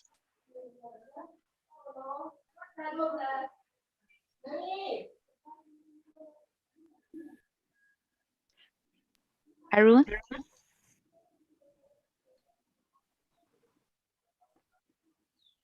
Okay. Okay, let me try to see if I can share from here. Sorry about that. Okay, if not, I can help you with that as well. Yeah, if you can help to share my slide, that'd be great. Thank you. Are you? Please wait a minute.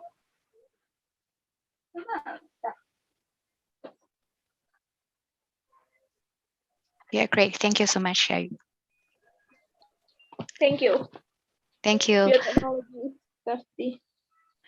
So, Cinema Pagi, good morning, everyone. It's my honor to be here with you all today, and thank you all for spending your precious Saturday with us. And as Xiang-He just pointed out in his talk, there is a challenge to feed the growing population, especially the growing urban population, while there's less land available. So, and he also pointed out with the different technologies available, there is opportunity to increase the productivity for agriculture.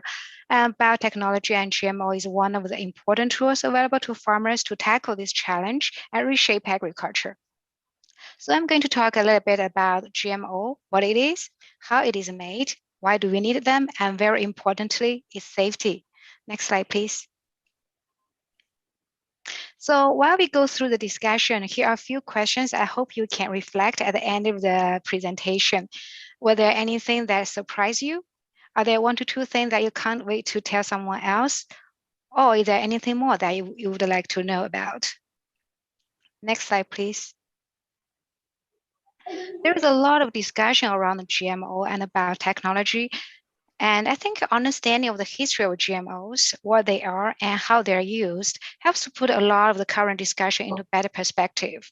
A lot of people aren't aware of how broadly the technology has been used and of the many benefits it provides, how long it's been around, and how extensively it has been tested. GMOs are actually used for a wide range of products people depend on every day. Biotechnology is used in production of rennet, which is used in making cheese. Prior to biotech solutions, these enzymes were extracted from the stomach of cows. To be more exact, the fourth stomach. Naturally occurring rennet often contained impurities that could result in less than ideal conditions. So biotech has enabled the production of more predictable rennet that helps cheesemakers deliver the flavor and consistency that consumers expect. Biotech also helps in the production of yeast used for bread and beer. Again, here biotech helps to provide a more precise product that delivers a flavor profile that a baker or brewing is seeking. We also depend on biotechnology for production of life-saving medications, most notably insulin, Prior to biotech solutions, insulin was extracted from the pancreas of a pig or cow. Prior to that, it was extracted from human cadavers. Another example of using biotech in medical field is vaccination. Lots of vaccinations are produced or manufactured using GM microorganisms. One example is a vaccination for hepatitis B. Next slide, please. Now let's take a look at how biotechnology is used for crop improvement. There are several ways that plants can be improved: selective breeding, advanced breeding, and genetically modified plant breeding. Each of them have benefits and challenges, but they are similar in that each just represent a different way of introducing a beneficial trait into a plant. The how is a process that differentiates them. Selective breeding has been around for more than 10,000 years. Plant breeders look for and select the best performing plants in the field. For example, a certain flavor or amount of fruit, height of the stalks, and then crossbreed them together. Advanced breeding allows breeders to look at the plant genome to know the changes that are happening within the plant. Breeders identify and tag desirable characteristics within a plant genome, and this tag would help breeders to pick which plants to crossbreed and create better performing groups, so it will increase efficiency compared to selective breeding. GM plant breeding can be used when a trait cannot be achieved using selective breeding or advanced breeding methods, for example, to introducing a gene from a different source. If we know the function of a gene is responsible for desired characteristics, scientists can insert it directly into a plant, which would be even more efficient compared to advanced breeding. Next slide, please. This chart illustrates the precision biotechnology versus traditional or selective breeding. With selective breeding, we can introduce a desirable characteristics from a parent to offspring, but there's a good chance that there are other characteristics will be transferred as well. Since hundreds of genes are being crossed, these additional characteristics might be desirable or they might not. That's where lots of trial and error is involved. It can take multiple generations or bred plants to produce a seed that delivers a desirable characteristic without other drawbacks. Mapping of the genome has allowed us to be much more precise in breeding techniques. We can identify which genetic keys result in desirable characteristics and introduce those genes and characteristics into seeds. This more precise science allows plant breeders to develop crops with specific beneficial characteristics and without undesirable characteristics. In the next few slides, I will walk you through the process, how it is actually working. Next slide, please. The starting point of developing a biotech crop is identifying the goals to develop a product concept and search for candidate genes accordingly. Most common product concepts currently available to farmers are tolerance to herbicide, protection from insect pest damage. There are also products with tolerance to adverse environments or improved nutrition. Scientists will conduct research to identify the specific genes that can meet these goals. Normally, tens of thousands of candidate genes and proteins will be tested to identify the desired gene. Next slide, please. Once the desired gene has been identified, it is moved into the plant. There are different ways to deliver the gene to the plant, but today the most common way is using agrobacterium. It is a natural bacterium that can deliver gene into plants. So agrobacterium functions like a vehicle and helps to deliver the passenger, which is a gene or the DNA, to its destination, which is a plant genome. So the result will be a genetically modified organism. So after this occurs, the GM plant can be used for further testing and assessment to make sure this plant is beneficial and safe. Next slide, please. There is a thorough testing process. Over 75 different studies are conducted to check safety for growing, safety for environment, and for non-targeted beneficial insects, and very, very importantly, safety for people and animals to eat. There is a broad global agreement among the scientists, toxicology experts, and regulatory safety officials on how to evaluate safety of GM crops. And those guidelines and recommendations are strictly followed during the process.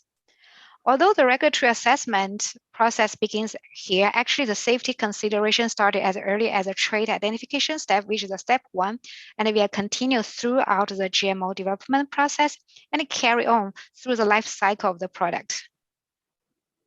Next slide, please.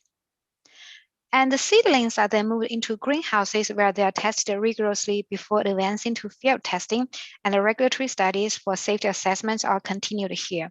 Only after several years of testing are the top performing plants, normally only one plant or maximum 2 plants with favorable characteristics are selected to advance to field testing and further regulatory overview. Next slide, please. Out in the field, GMOs are tested in real-world situations under a variety of conditions. GMOs are tested in areas of the world where they will be brought to the market for safety and benefit, and compared to the conventional crops.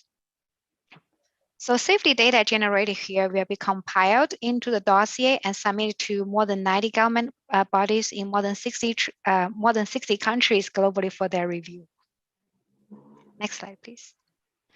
Once a GM crop has been approved for market, seeds are backed up by growing them in field to create inventory for the different geographies.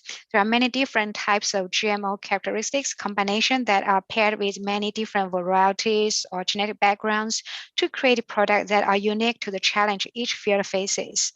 As mentioned earlier, safety consideration will carry on through the life cycle of the product. So even after the product is in the market, we will continue to monitor the safety. Additional safety studies may be conducted. We will also monitor the literature to see if there's any report or scientific studies reporting adverse effects of our products. If there's any, we will analyze the studies in objective and scientific view. So far, there has not been a single food safety issue associated with GMOs. Next slide, please. To get a GMO seed to market, they must go through the regulatory process. There are a number of agencies around the world responsible for ensuring food safety. For example, in Indonesia, BPOM, Ministry of Agriculture and Ministry of Environment are looking after food safety, feed safety, and environment safety of GM crops, respectively. It is important that there is a strong regulatory framework in place to ensure the safety of the products developed using the biotechnology before they can be made available for farmers. Now we use the United States as an example to see what kind of review process is required. So in the United States, the US FDA, Department of Agriculture, and Environment Protection Agency share the responsibility for reviewing the safety of GM plants based on their scientific expertise and the legal authority. Specifically, FDA is responsible for the safety and appropriate labeling of food and feed products grown from GM crops. This includes a review of nutrition composition and potential presence of allergens. So the GM crop is compared to its conventional counterpart to see if it has similar nutritional status, the level of nutrients, anti-nutrients, toxicants, appropriate secondary metabolites in the resultant food or feed will be compared to the conventional counterpart to see if they are substantially equivalent. USDA is responsible for ensuring that GM crops are safe for agriculture and environment overall before they are available in the market. USDA will look at, for example, how the plant behaves in the field. If, again, the crop will be compared to the conventional counterpart, for example, and to see if they are of similar height, if they are flowering at similar time. USDA also looks at how the GM crop will interact with the environment, including beneficial insects such as bees in the field. The EPA is responsible for the safety of pesticides, including GM plants with characteristics to protect the plants from insect pests and disease. For example, BT plants that we are probably familiar with fall within the scope of EPA. So EPA will oversee field testing as well as sales and distribution of pest protected crops to ensure public and environmental health. So biotech crops are reviewed and tested more than any other crops in the history of agriculture. No other type of new seed that comes to the market from other breeding methods goes through pre-market regulatory approval, including thousands of conventional and organic seeds developed from mutagenesis either by UV or chemical treatment. Only GMOs are required to be reviewed. Even before the new seeds go through the review process, years of research, field trials, and comprehensive testing takes place. Next slide, please. On average, it takes 13 years and more than $136 million and screening of thousands of genes and plants before a GM crop can reach to the market. The regulatory process itself, including the data generation, agency review, and approval, can take 5 to 7 years. Globally, normally there are over 75 different studies conducted to check the safety of growing, safety for environment, and safety to eat by humans and animals. Globally, there are more than 90 government bodies in more than 60 countries review and approve GMOs. Safety data are not only submitted to where the biotech crops are grown, but also the import countries, which means where farmers sell their products to. Each country will look at the data in their own way and make their own assessments. A lot of countries has more than one agency involved, and often regulatory requirements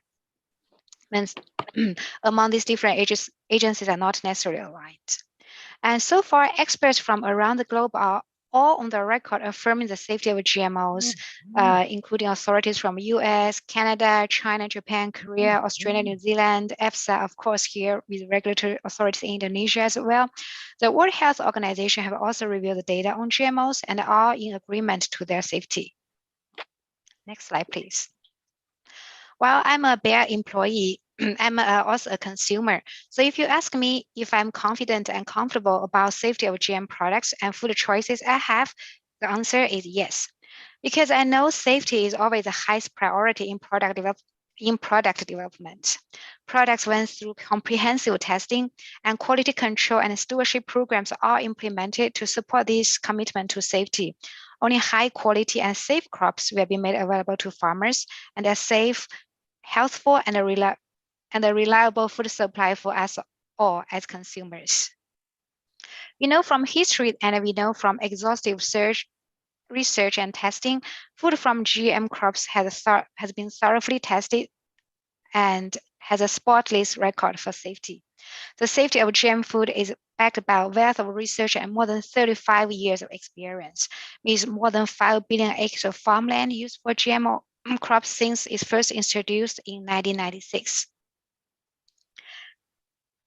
And there are more than 1,000 peer-reviewed studies on GMO safety, and the conclusion is there has not been a single food safety issue associated with GMOs. Next slide, please. There is a lot of misunderstanding of what crops are GMOs and what GMO characteristics are in them. Some of my friends told me that they feel the pointy broccoli made them feel very scary. It must be made from GM technology. And the others are telling me that they only buy peanut oil with GM-free label. Here is a chart that outlines what is on the market today. As you can see, there's actually no GM broccoli and there's no GM peanuts. People like my friends shouldn't be worried about there's GM component in peanut oil. And if it's their choice to not like the pointy broccoli, but those broccolis are not from GM technologies. Actually, GMOs are not a fit for every challenge. The actual products available varies by crop and the challenges faced. Therefore, it is used very strategically in places where breeding or other technologies will not be the best tool to create a solution. Next slide, please. And biotechnology has developed a highly effective solution for farmers over the past 30 years, such as plants' resistance to disease, insects, and adverse weather conditions.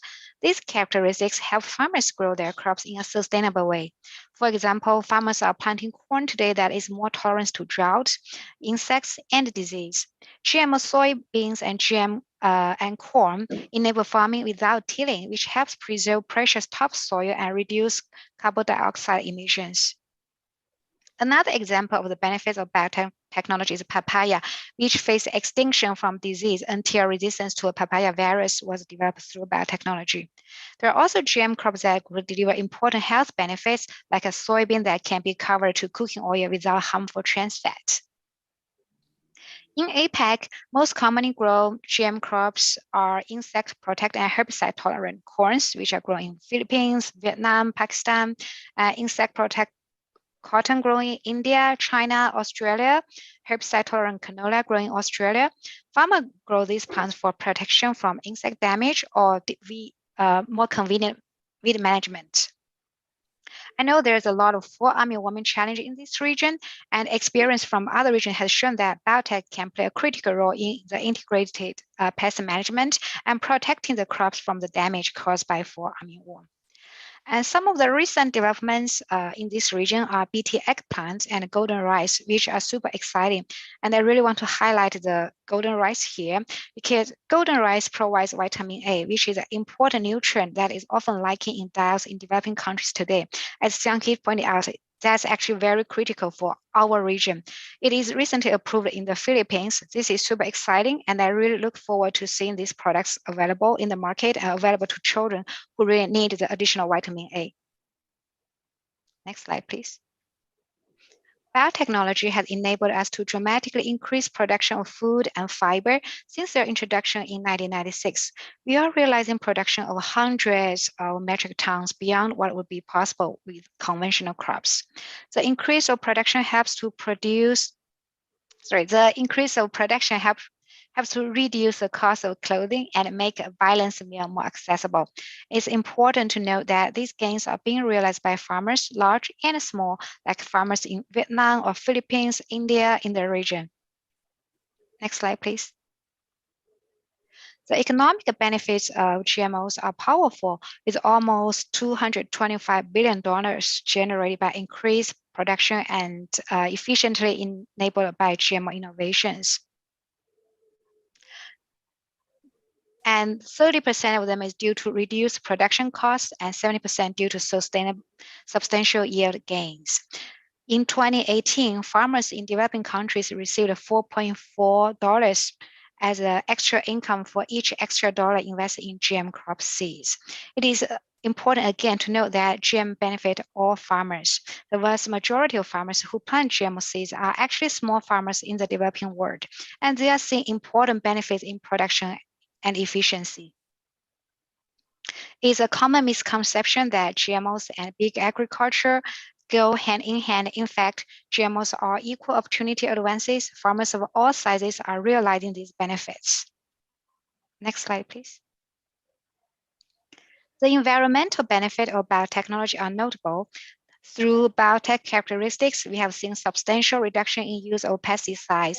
The reduction in pesticide from 1996 to 2018 was estimated as more than 700 million kilograms, or 8.6% reduction. This is equal to more than 1.6 times China's total crop protection product use every year. As a result, farmers who grow GM crops have reduced the environmental impact associated with their crop protection practice by 19%. We have always also seen reduced carbon emission from farm operations. In 2018 alone, biotech helped prevent an estimated 23 billion kilos of carbon emissions, equivalent to removing 15.3 million cars from the road for a year.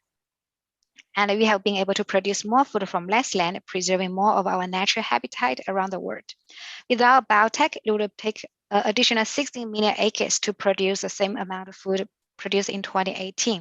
So to put it in context, 60 million acres, which is equivalent to needing an additional 14% of arable land in the US, or roughly 38% of the arable land in Brazil, or 16% of the cropping area in China. In addition to all the benefits to the farmers, to the environment, the technology is also important to us as consumers. The real price of food and feed products has fallen consistently during the last 15 years. This is not out of the blue, but from enormous improvements in productivity by producers. These productivity improvements have arisen from the adoption of new technologies and techniques, including GMOs.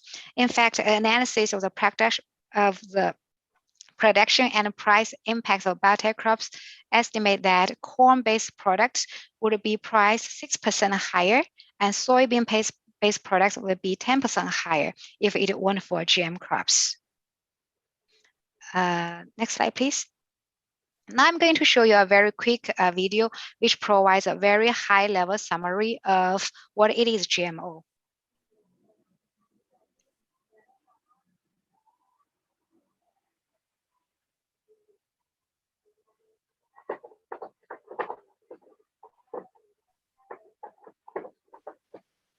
I don't think we can hear the sound. Are you?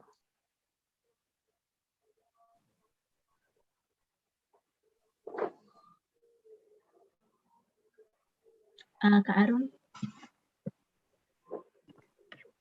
we cannot hear the sound. Sorry, Ayu, we don't hear the sound from the video. Yes.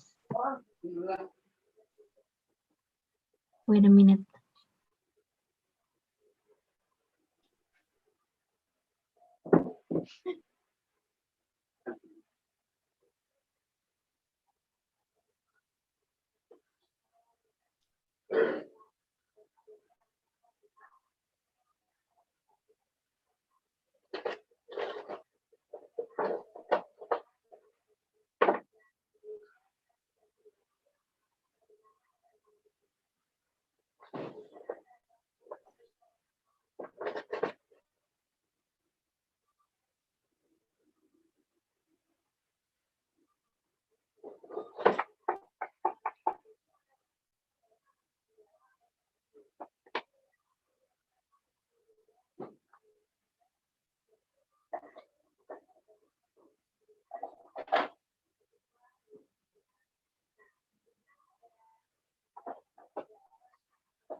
Still no sound.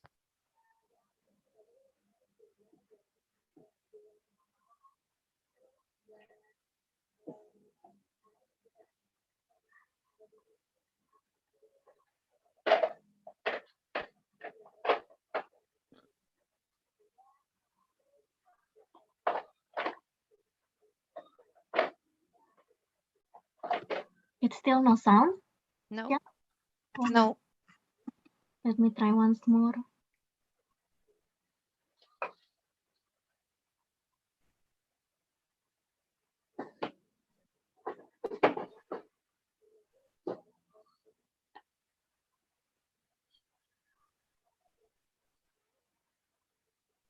Can you hear the sound now?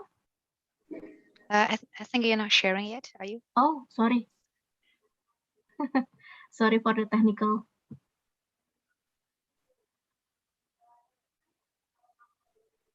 Okay.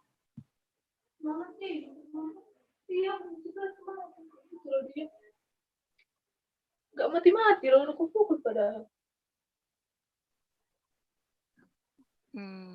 Still no. Still no sound?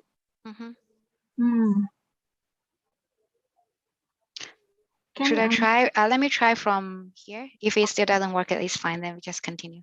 Let me give one last try.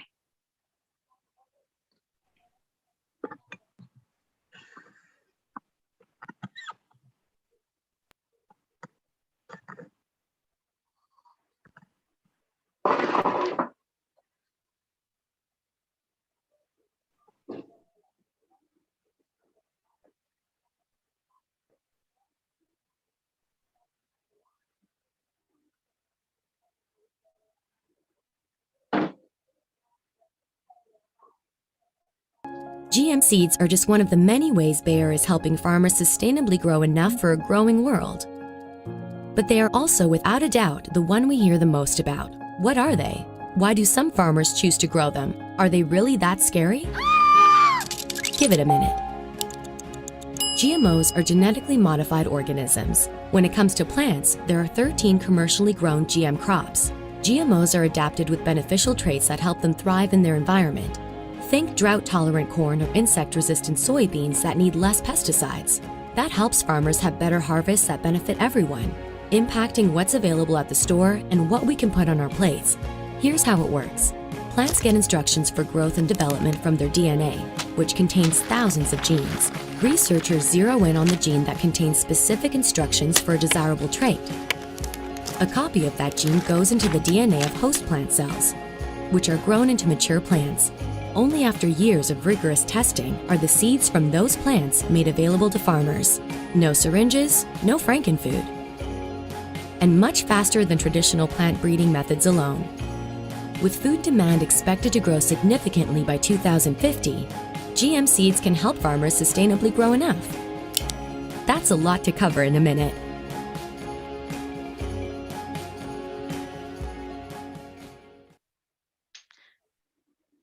Sorry for the technical challenge. I'm glad it finally worked. And so to summarize, I think my key message here is GMOs have played an important role in agriculture for 25 years and will continue to be a safe and precise tool that is improving the way food is grown. And if you are interested to know more about GMOs, I'm sharing some resources available. If you can scan the QR code, you will be able to get access to some of the resources we have, including on different topics of agriculture technology, GMOs, pesticides, drones, digital agriculture. And there is a transparency effort. If you go to this link, that you would actually be able to access the safety data that's conducted for our GMO products that's being reviewed by the regulatory agencies. And the last one, some newsletters, so you will be able to see the innovation in agricultures.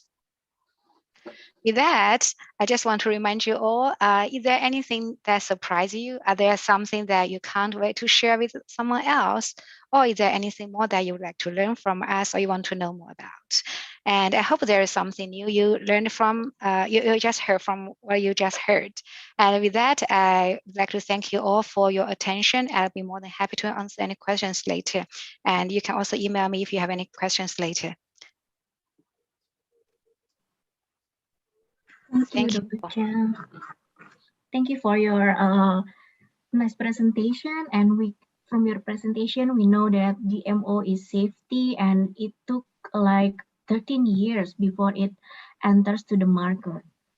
And thank you for your presentation. And now we will move to our third presenter. It will be Prof. Antonio Suwanto. Prof. Anton. Okay. Okay. So thank you, Prof. Anton. Before your presentation, I will introduce you to our attendants. So our next keynote speaker is Prof. Antonio Suwanto, and he will be talking about biotech update in Indonesia. And Prof. Anton is currently a professor in microbiology and molecular genetics in IPB University Bogor. He received his BSc in agricultural technology in IPB, and both for master and PhD in microbiology and molecular genetics in University of Illinois, Urbana-Champaign, USA. And he has a research interest in lipase bioprospecting, microbial community of fermented food, and plant-bacterial interaction. And he had a long experience in biotech, especially the first to report the presence of 2 circular chromosomes in prokaryote in 1989, and also a former American Society for Microbiology Ambassador for Indonesia, also environmental safety assessor for genetically modified organisms. Prof. Anton, you will have 30 minutes to present your presentation, and the floor is yours. Thank you. Okay. Thank you. May I share my slide first? Okay. Sure. Let's see.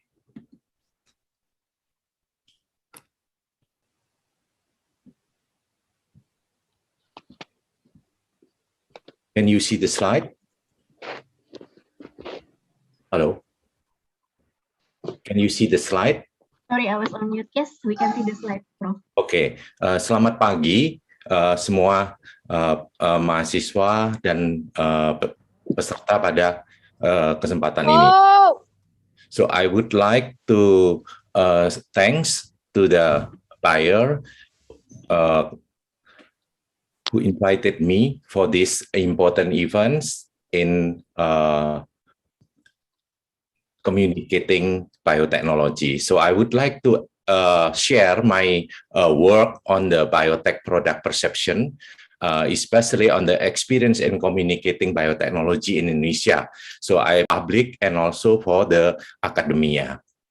So usually, if we conduct perception on GMO, for example, for students or public, the typical results when you ask about GMO usually will come like this in the beginning.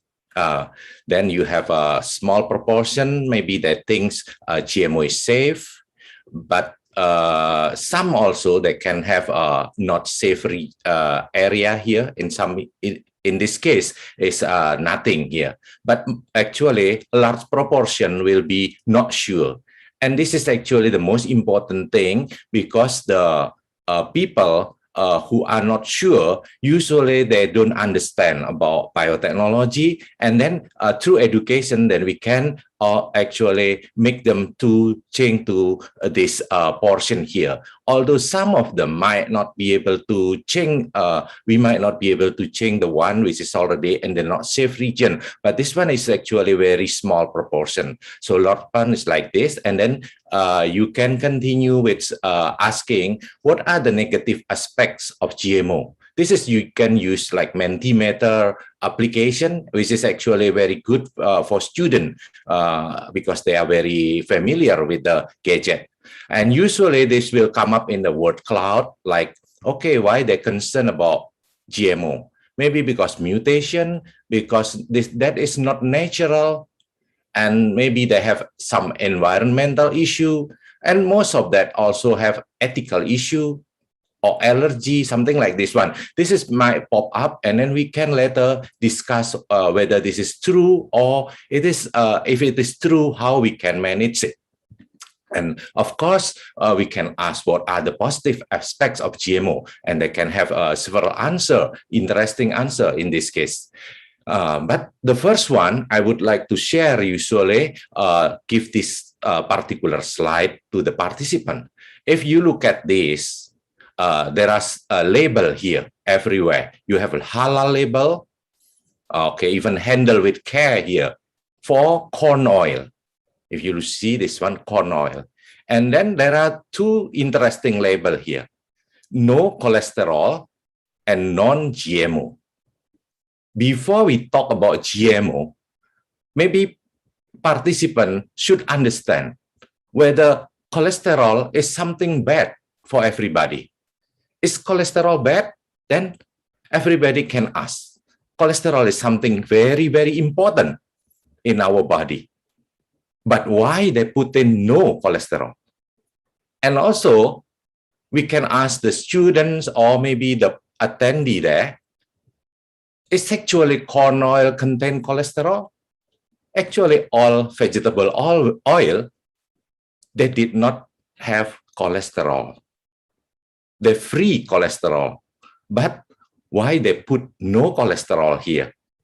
So they can understand that cholesterol has become something bad to the public. So something bad that public might want to avoid it. Why they want to avoid this? They can create this, okay, of course, for different things, like for marketing, for everything, then we can discuss about this one. And then if people can understand now that cholesterol actually only bad for very few people, not the most majority people. And actually, we enjoy the cholesterol. Many of our cells contain cholesterol. But why they put no cholesterol here? And if they still do not understand about cholesterol and take several times to explain about cholesterol, this one even worse. How we can explain about GMO? Most people actually, they did not know about GMO. Then we have to explain about this one. So this is actually something for introduction. And then later we can look at this, that in nature, sex is very important because sex is a machine to create diversity. Without sex, we all become identical. That means we are clone. Every human being actually is modified genetically. So GMO, in scientific term, this one is all of the organism produced by sex. All of them are GMO. Of course, this is later, we should understand why this one is no problem. And then later we can see that human already produce, generate, or create genetic diversity by sex. That's true sex. Plant breeding actually just how you do sex for animal, for the plant, because sex is very powerful to create biodiversity. And we can see here that our corn, for example, already differ significantly from their original corn. What is actually the ancestor, which is actually people in Indonesia is rarely seen this one because this is not available in Indonesia, only through the picture, teosinte, which is very different from what they see corn. So when you eat corn, whether this is a natural one or we should eat teosinte, because we have genetically modified plant for centuries through sex.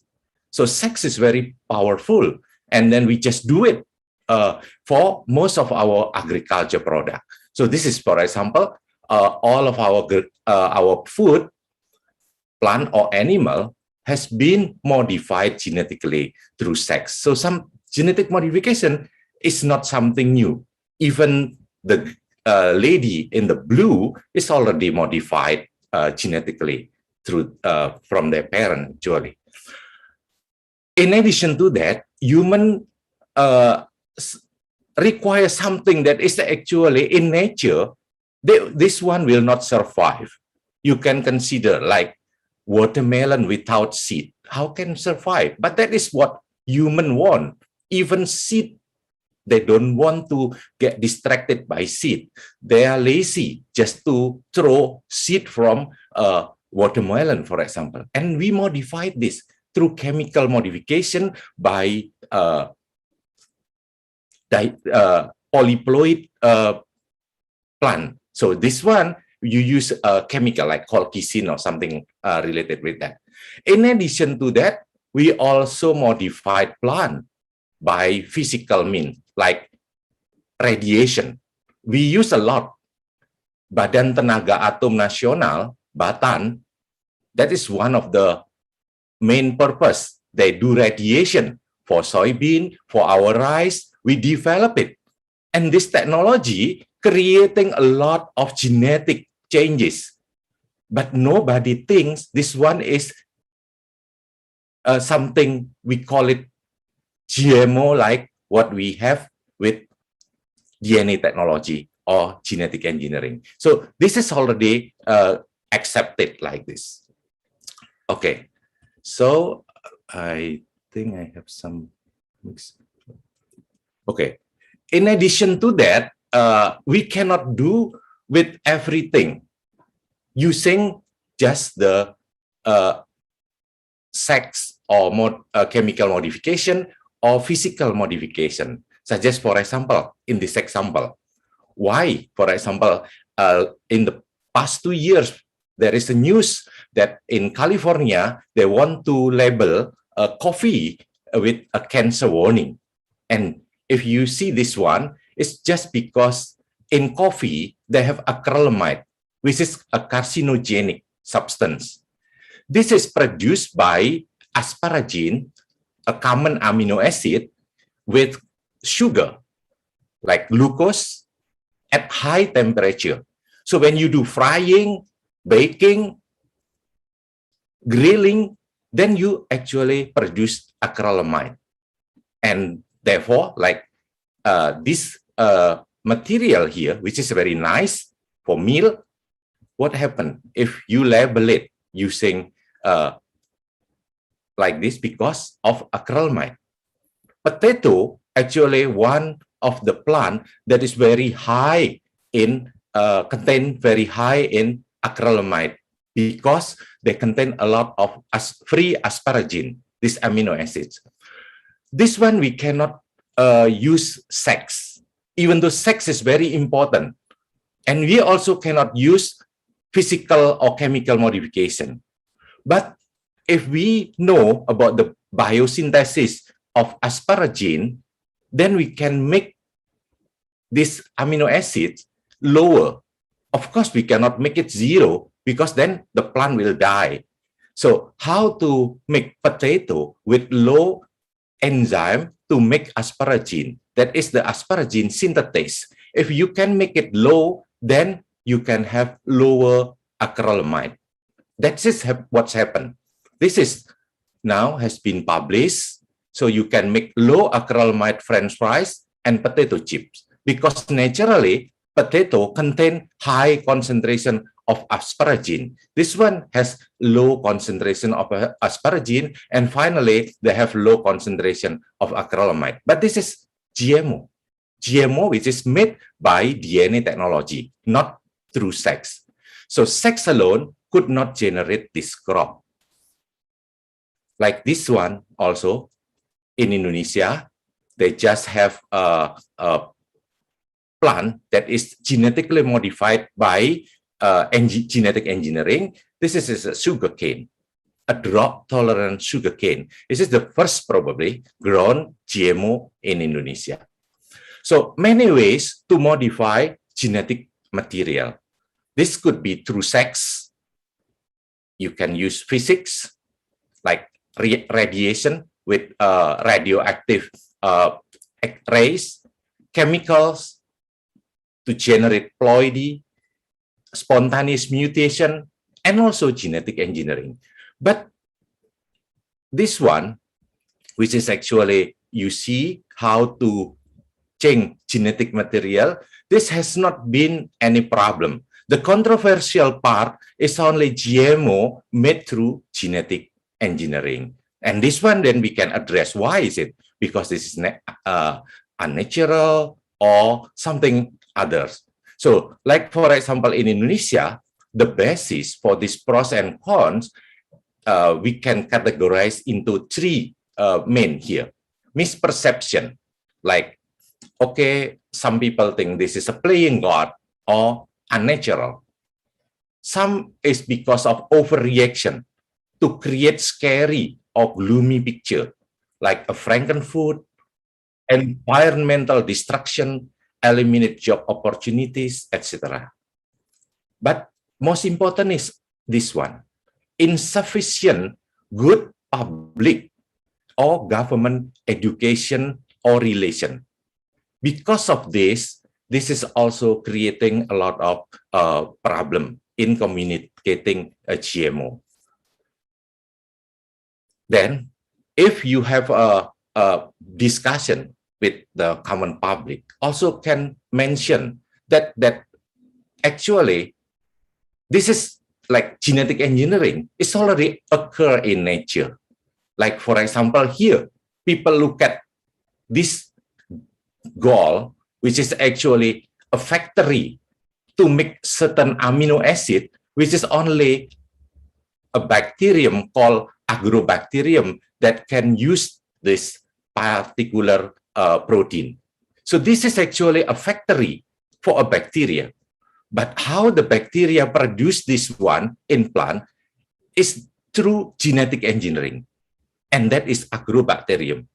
Through that, we learn actually how to do genetic engineering, which is actually we practice it for all plant.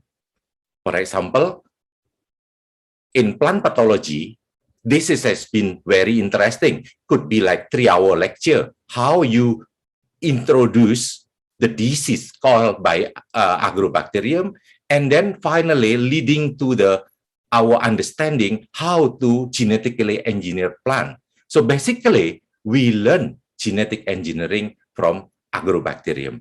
So if we can do like this, then people also from different angle, from different perspective, they can understand more about why it is important to understand. So what are essential point in communicating GMO? Here is that the communicator also should understand the problem, and then they should know how biotechnology could offer the solution. And then they should also translate it into a simple and understandable communication. Because without that, then you could bring more complication rather than simplification. And of course, the last one, which is very important, they should have a passion to educate. Many people just okay for work, but they don't have any passion to educate people in terms of this one. So I think this is my last slide. I just want to have a quote here, which is you have to know it, that it is not distance that keep people apart, but lack of communication. So communication is very important to get people, government, and also other stakeholders in biotechnology to understand about this, and then later on they can have a more proper thinking about GMO. Thank you. Thank you so much, Prof. Anton, for your interesting talk, and agree with you that communication is a strong communication we needed to deliver, especially about the biotech technology in Indonesia. And Prof. Anton, we hope you can stay until the Q&A session after this. Okay. Thank you so much. Lastly, we've come to our last speaker and last topic for the Saturday morning. It will be the stewardship in assisting the agriculture technology, and it will be presented by two ladies, Ibu Arun and Ibu Sylvia. Ibu Arun and Ibu Sylvie? Yes, I'm here. Okay. Yes, we are here. You're here only, thank you. So before you started the presentation, I will read your CV first. First is Ibu Arunika Anggradewi, or you can call her Ibu Arun. He had a bachelor degree in plant protection from IPB University. Also, she had an experience more than 10 years in various roles of regulatory stewardship and compliance area in numbers of agricultural companies, both local and multinational. And she was also a member of CropLife Asia Stewardship, leadership team member, CropLife Indonesia Stewardship Team, and anti-counterfeit team, and also chairwoman of CropLife Indonesia Stewardship Team. After that, he had numerous experience from her current job, as you can see on the slide as well. And the second presenter, it will be Bu Sylvia Wiltin, our regulatory stewardship and compliance manager. And she had a bachelor degree from plant protection from Jenderal Sudirman University. She is also a CropLife Indonesia Stewardship Team in Resistant Action Committee Team and Anti-Counterfeit Team. And she has the highly motivated with almost 11 years experience in Bayer with different roles. And she is experienced in marketing and stewardship roles with strong collaboration, teamwork, customer focus, and communication. So Ibu Arun and Ibu Sylvie, you will have 30 minutes to present your presentation. The floor is yours. Okay, thank you very much, Kak Ayu. Okay, it's always a difficult one if we are being the last presenter, because we have the very great presenter from the beginning, and I will also check my time. So in order to make all our manage. Okay, thank you so much. Maybe for the first, I would like to say thank you so much for all your time in this Saturday. I would like to try to present about the stewardship for the integrated pest management, and it's already prepared by us and with regards with Dr. Srinivas Parimi as well, our masters in Bayer. And maybe to make it more casual, I will also make it in gado-gado, if in Indonesian name. I will also mix with bahasa in order to make maybe the communication is really more clear, especially in terms of the example in each presentations. Okay, thank you, Baru. Next. Okay, if you hear about stewardship, actually what is the stewardship and what it is in Bayer and how it's important in Bayer? So actually, as you see that the product stewardship is the commitment to the responsible and sustainable management of our agrichemical and also biotechnology products throughout its life cycles. So for example, here, if you see, we have the agrichemical life cycle from its research till it disposed. So, and for biotechnology, for example, the life cycle from the gene is discovery until the product discontinuation. So we are in Bayer, we are making sure that all the procedures are in place to making sure that all the safety element of our product is being in place or implemented. So next, actually, as I saw, next, Arun. Yeah. As I mentioned earlier, that the product stewardship is a responsible management of a product. So we are in Bayer, we are doing several things and several management. And for first, maybe we are explains and also promotes the proper and responsible use of the products. For example, here for the crop protection product, we are promoting the responsible use of our products. And we are also managing the product identity, the product integrity, and also the quality of our product, both crop protections and also biotechnology. And we are also making sure that we are comply with all government, industry, and self-imposed regulations, and also the approval. We are managing also the market impacts associated with the product introductions. We are continuing stewardship of products in the marketplace. And all of this explanation, actually, what is the key element for us in the product stewardship? So the key element for us in product stewardship is the integrated pest management, or we can call it IPM, atau dalam bahasa Indonesianya teman-teman mungkin mengenal apa namanya, pengendalian hama terpadu ya, atau PHT. Next, Warun.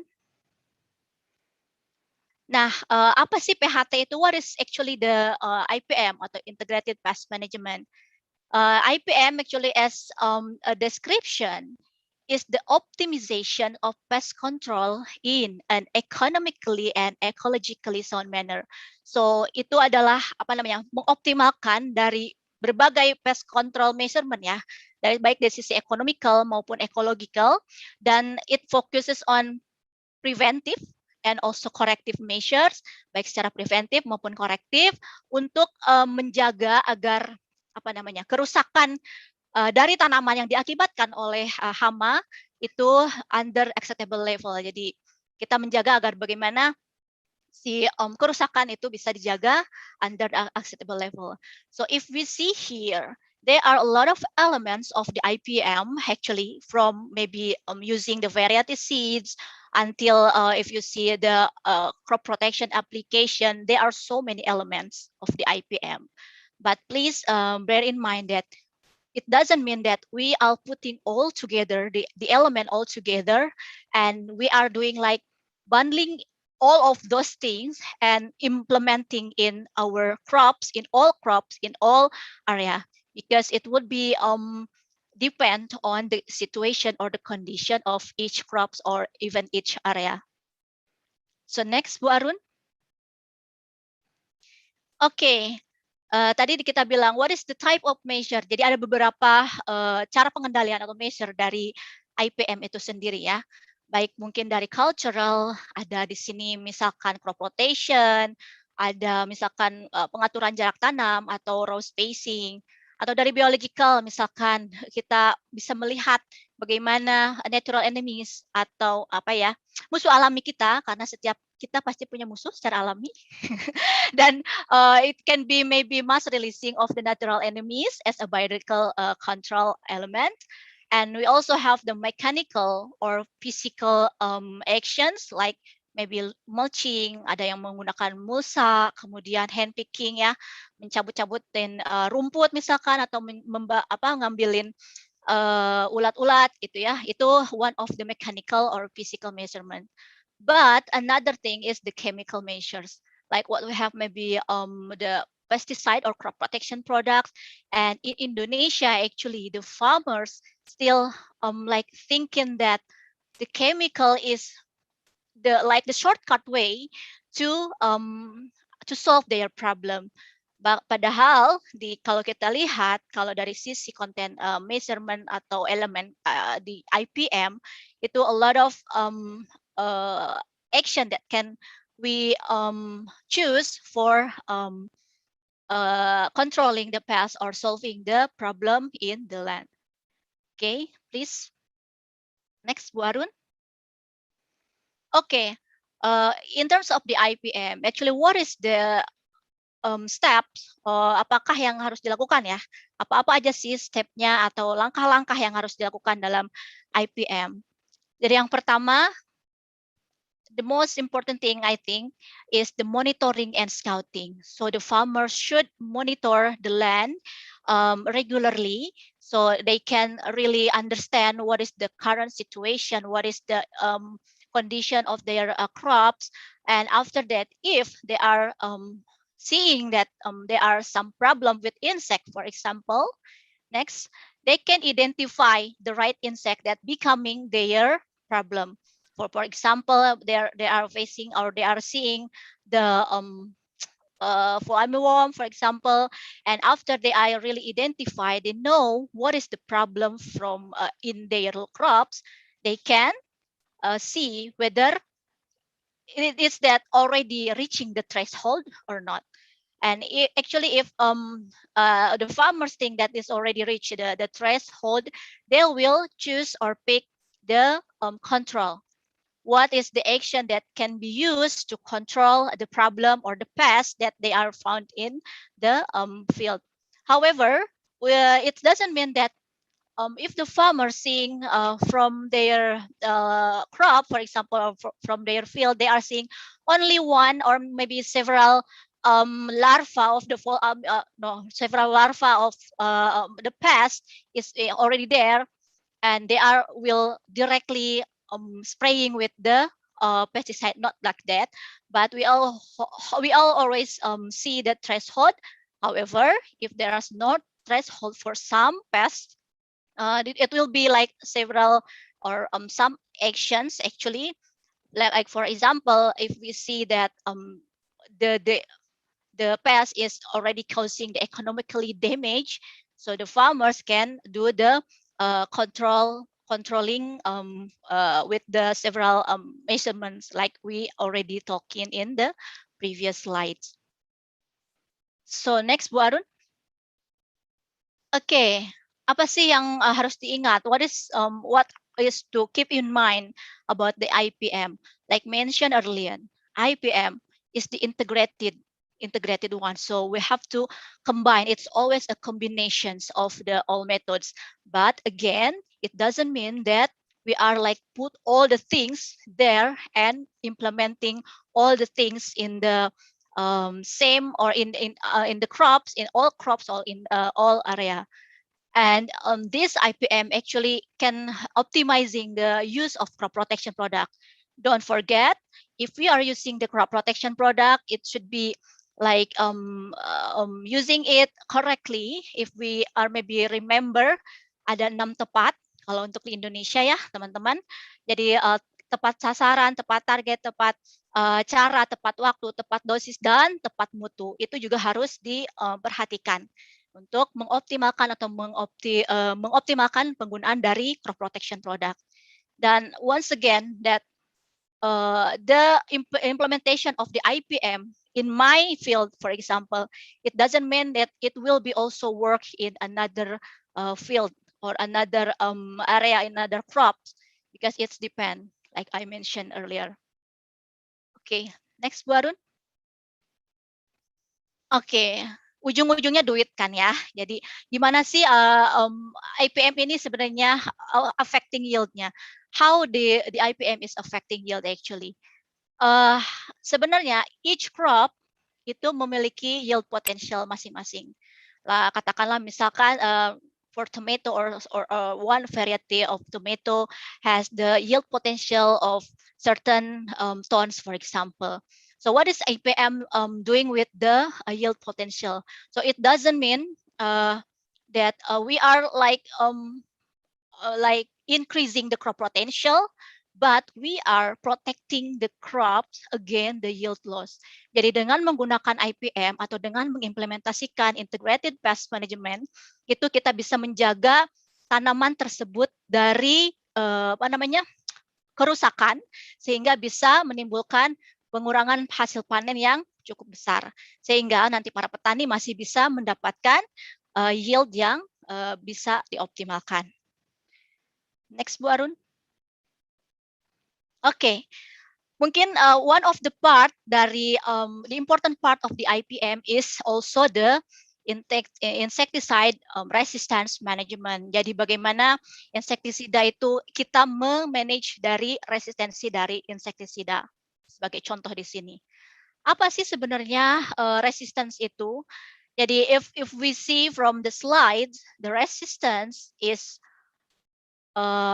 described as the heritable change. It's heritable change in the sensitivity of a pest population that is reflected in the repeated failure of a product to achieve the expected level of control when used according to label recommendation for that pest.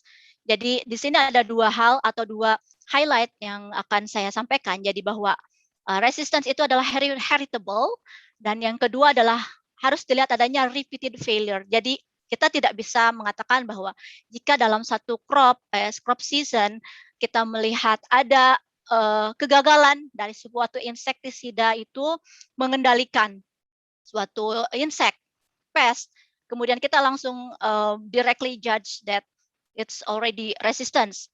But we have to see from another crop season, is there any repeated failure or not? Next, Bu Arun. Oke, nah kita lihat gambar-gambar ya. We are having the very cute, very cute pest here. So actually, mostly of the population of insect pests, most of them are susceptible and easy to control with insecticide at the recommended dose rate. However, still there are pasti di antara yang lemah-lemah itu pasti ada yang secara natural it's naturally even stronger than another. Next, Bu Arun. Halo. Nah, pasti ada individu that actually natural resistance. Jadi kalau misalnya kita lihat yang hijau-hijau itu, it's a little bit susceptible, and we will find that the red one that is actually naturally resistant to the one of the insecticide. And let's say if we are spraying the pest, for sure the susceptible generation or the susceptible population will be controlled, but the resistant one is survive, dan mereka akan jatuh cinta gitu ya, ketemu dengan meeting with the partners, and the partners will be there will be the susceptible population or individu, and also maybe the resistant individu.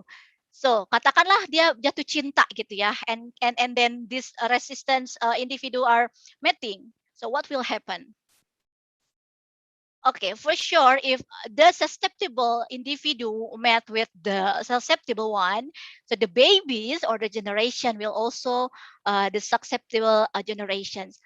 But can you imagine if the resistance individu are mating with the resistance individu, it will be produce the resistance baby. So it will be a little bit maybe difficult to control by the insecticide. Okay, my time is done. Next, Bu Arun. And let's say if we are using or spraying the same mode of action against and against through this population, it will be lead to the resistance. And another thing, beside using the same MOA repeatedly, the fake and counterfeit product and also illegal product also can lead to the resistance, as well as the less recommended dosage used by farmers also can lead to the resistance of the insecticide. Next, Bu Arun. And also the insecticide resistance management, the rotating of the product with the different mode of action actually can delay the resistance. So don't ever use the same MOA continuously, and please avoid if there are the insecticide that already existing the resistance problem, and do not take mix with the same MOA of the products and products applied on subsequent window. For example, here based on the pest life cycle, should have the MOA that is different from both tank mix partner.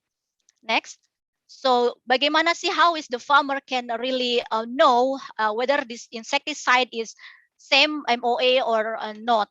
Now in each label of the pesticide or maybe our all crop protection product is already having the number, and means that if you see the same number from two insecticides, for example, if the number is the same, means that the mode of action is the same. Next.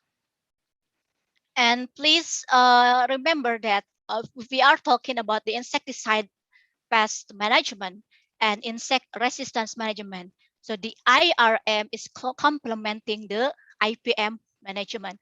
So if we are doing those both approach to our field or to our crops, it will protect the crop better by IPM and the RRM. And next, if we are like implementing both the IPM and the IRM, for sure the farmers can get the benefits of them. The first, maybe they can saving the money, saving the time, and also enhance the safety of the produce. And for sure, it can protect your health and land. Okay, maybe that's all from my side. Let's move to the biotech part by Bu Arun. Please, Bu Arun. Thank you, Bu Silvi. Oke, tadi Bu Silvi ngomongnya pakai bahasa Inggris sama katanya mau gado-gado, bahasa Inggris sama Indonesianya kayaknya lebih banyak bahasa Inggrisnya. I'm trying right now just to use, let's say, gado-gado juga. Cuman Indonesianya lebih banyak dibandingkan dengan bahasa Inggrisnya. Kayaknya kalau pakai bahasa Inggris, ntar saya jadi ikutan formal, jadi ikutan kaku gitu ya. Oke. Jadi saya melanjutkan tadi apa yang sudah diceritakan sama Bu Silvi nih. Tadi Bu Silvi sebelumnya udah sempat cerita mengenai masalah biotech produk ya. Nah, ceritanya crash lagi tuh. Oke, bentar. Nah, oke. Tadi udah sempat disinggung sedikit sama Bu Silvi kalau di stewardship itu ada yang namanya life cycle gitu kan. Jadi life cycle itu adalah benar-benar satu keseluruhan ketika kita bicara kalau hidup manusia itu dimulai dari bayi sampai ntar kita kapan mau dikuburnya gitu kan. Ketika kita dikuburnya kapan gitu. Nah, kuburnya gimana, ntar kita mau makaminnya gimana, that's another part. Nah, di sini biotech atau crop protection juga sama. Di sini part saya adalah berbicara mengenai masalah biotech product. Jadi product stewardship di biotech product here is actually dari gene discovery sampai product discontinuation itu adalah part dari life cycle dari si produk itu sendiri. Dan di sini semua yang namanya insect resistance management, weed resistance management itu semuanya main di dalamnya gitu. Jadi kalau kita berbicara tentang concepting suatu produk gitu kan, kita tuh udah dari awal juga udah mikirin ini bakalan terjadi nggak ya yang namanya resistensi. Jadi dari awal kita sudah harus tahu bagaimana kita cara memanage kalau memang itu akan terjadi resistensi dan segala macam gitu. Jadi product stewardship itu kita cuma tidak hanya berbicara tentang life cycle, tapi kita berbicara benar-benar secara keseluruhan di mana salah satu topik yang kita bicarakan juga bagaimana kita bisa mengatasi atau memanage si resisten itu sendiri. Oke, nah tadi saya sempat ngelihat ada sedikit pertanyaan, walaupun pertanyaan itu ditujukan ke Dr. Xiang He sama ke Dr. Chiang mengenai masalah resisten. Nah, di sini saya tidak akan menjawab pertanyaan itu dulu. mungkin itu akan later bakalan dibahas oleh we have Dr. Srinivas here around with us, and then to help us basically if you bump me a lot of questions then I will not do answers basically, so Dr. Srinivas will do. But most likely ketika kita ngomong mengenai masalah resisten ke produk yang namanya biotechnology, sebenarnya apa sih, gimana sih cara untuk mengantisipasinya? Nah, kita kasih tahu dulu nih. Pertama, itu ada yang namanya refuge gitu. How do effective dose and refuge work together? Asik. Apa tuh? Nggak ngerti juga sama gitu. Nah, sekarang gini, refuge itu apa sih? Jadi refuge itu sebelum saya balik lagi ke presentasi, refuge itu adalah non-BT plants. Jadi kita ceritanya ngomongin tentang BT plants dulu nih ya, tanaman-tanaman BT. Nah, si refuge ini adalah tanaman non-BT gitu. Nah, intinya itu. Si tanaman non-BT ini, nah, jadi ketika kita bicara tentang namanya konsep resistensi, itu ada yang resistensi itu seperti yang udah dibilang sama Bu Silvi, itu adalah pria tangguhnya gitu kan, yang udah tahan terhadap semua bantingan kehidupan, gak mati-mati gitu, walaupun udah dikasih apapun dia tetap survive gitu kan. Oke, itu namanya kita namakan di sini katakanlah adalah BT survivors ya. Nah, ada aja tuh orang yang kuat kayak gitu tuh ada gitu, di manusia juga ada ya, makanya para pria jadilah pria-pria yang tangguh ya, biar semuanya pada doyan. Enggak, bukan itu. Tapi ada aja yang namanya BT survivors. Nah, BT survivors itu mereka adalah pes-pes yang tahan, yang bisa survive dari apa yang udah dari kontrol manajemen yang udah kita coba kasih. Dikasih crop protection, misalnya gitu, dengan dosis yang kebetulan memang sudah efektif dan segala macam, mereka kebetulan tahan. Dan tadi seperti yang apa udah Bu Silvi bilang, ketika mereka mating, ketika mereka kawin, apalagi ketemu lagi dengan yang namanya mate-nya mereka itu adalah sama-sama dari grup yang resisten atau grup yang tahan, tadi ya BT survivors itu, mereka akan menghasilkan tadi bayi-bayi kecil yang imut, tapi mereka ternyata survivor juga gitu, adalah mereka tahan juga gitu. Nah, itu di situ adalah menjadi sesuatu yang gawat dan kita menamakan itu sebagai resistance. Nah, kemudian di sini, bentar ya, ini macet lagi. Oke, nah si refuge ini, tadi kan saya udah bilang bahwa refuge itu adalah tanaman non-BT. Jadi tanaman non-BT ini ditanam supaya kita bisa menghasilkan individu-individu yang sebenarnya lebih susceptible. Jadi mereka belum tahan terhadap si BT ini. Jadi belum ada BT survivors. Kenapa harus ditanam seperti itu? Supaya mereka tadi bisa menghasilkan individu yang susceptible, terus akhirnya si pes yang tadi udah survive sama si BT Corp itu bisa mencari jodoh dari yang bukan klannya mereka doang gitu. Jadi mereka bisa terbang dengan indah mencari jodoh dari tempat yang sama tapi lebih variatif gitu kan. Jadi kalau misalnya membayangkan Universitas Brawijaya orangnya terus menikah lagi dengan Universitas Brawijaya itu nggak kreatif ya.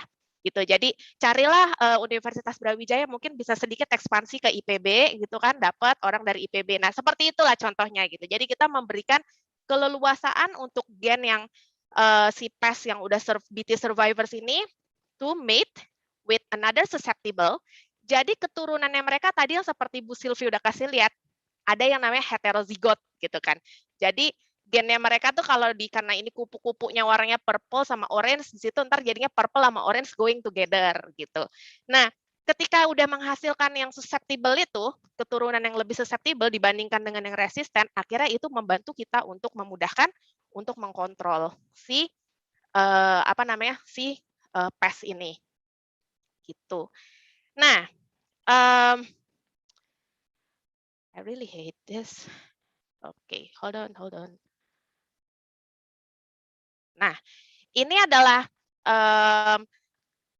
bagaimana kalau misalnya si bentar. Oke, ini adalah sebagai contoh, ini adalah lapangan di mana kita menanam BT Corp ya, BT plants-nya itu. Nah, si BT plants-nya itu tadi seperti yang saya sudah bilang, tadinya kan tanamannya misalnya susceptible si pestnya tuh yang susceptible semua kan. Bisa dilihat dari yang ulet-ulet manis ini yang berwarna orange gitu ya, mereka susceptible, yang ungu mereka tuh udah resisten.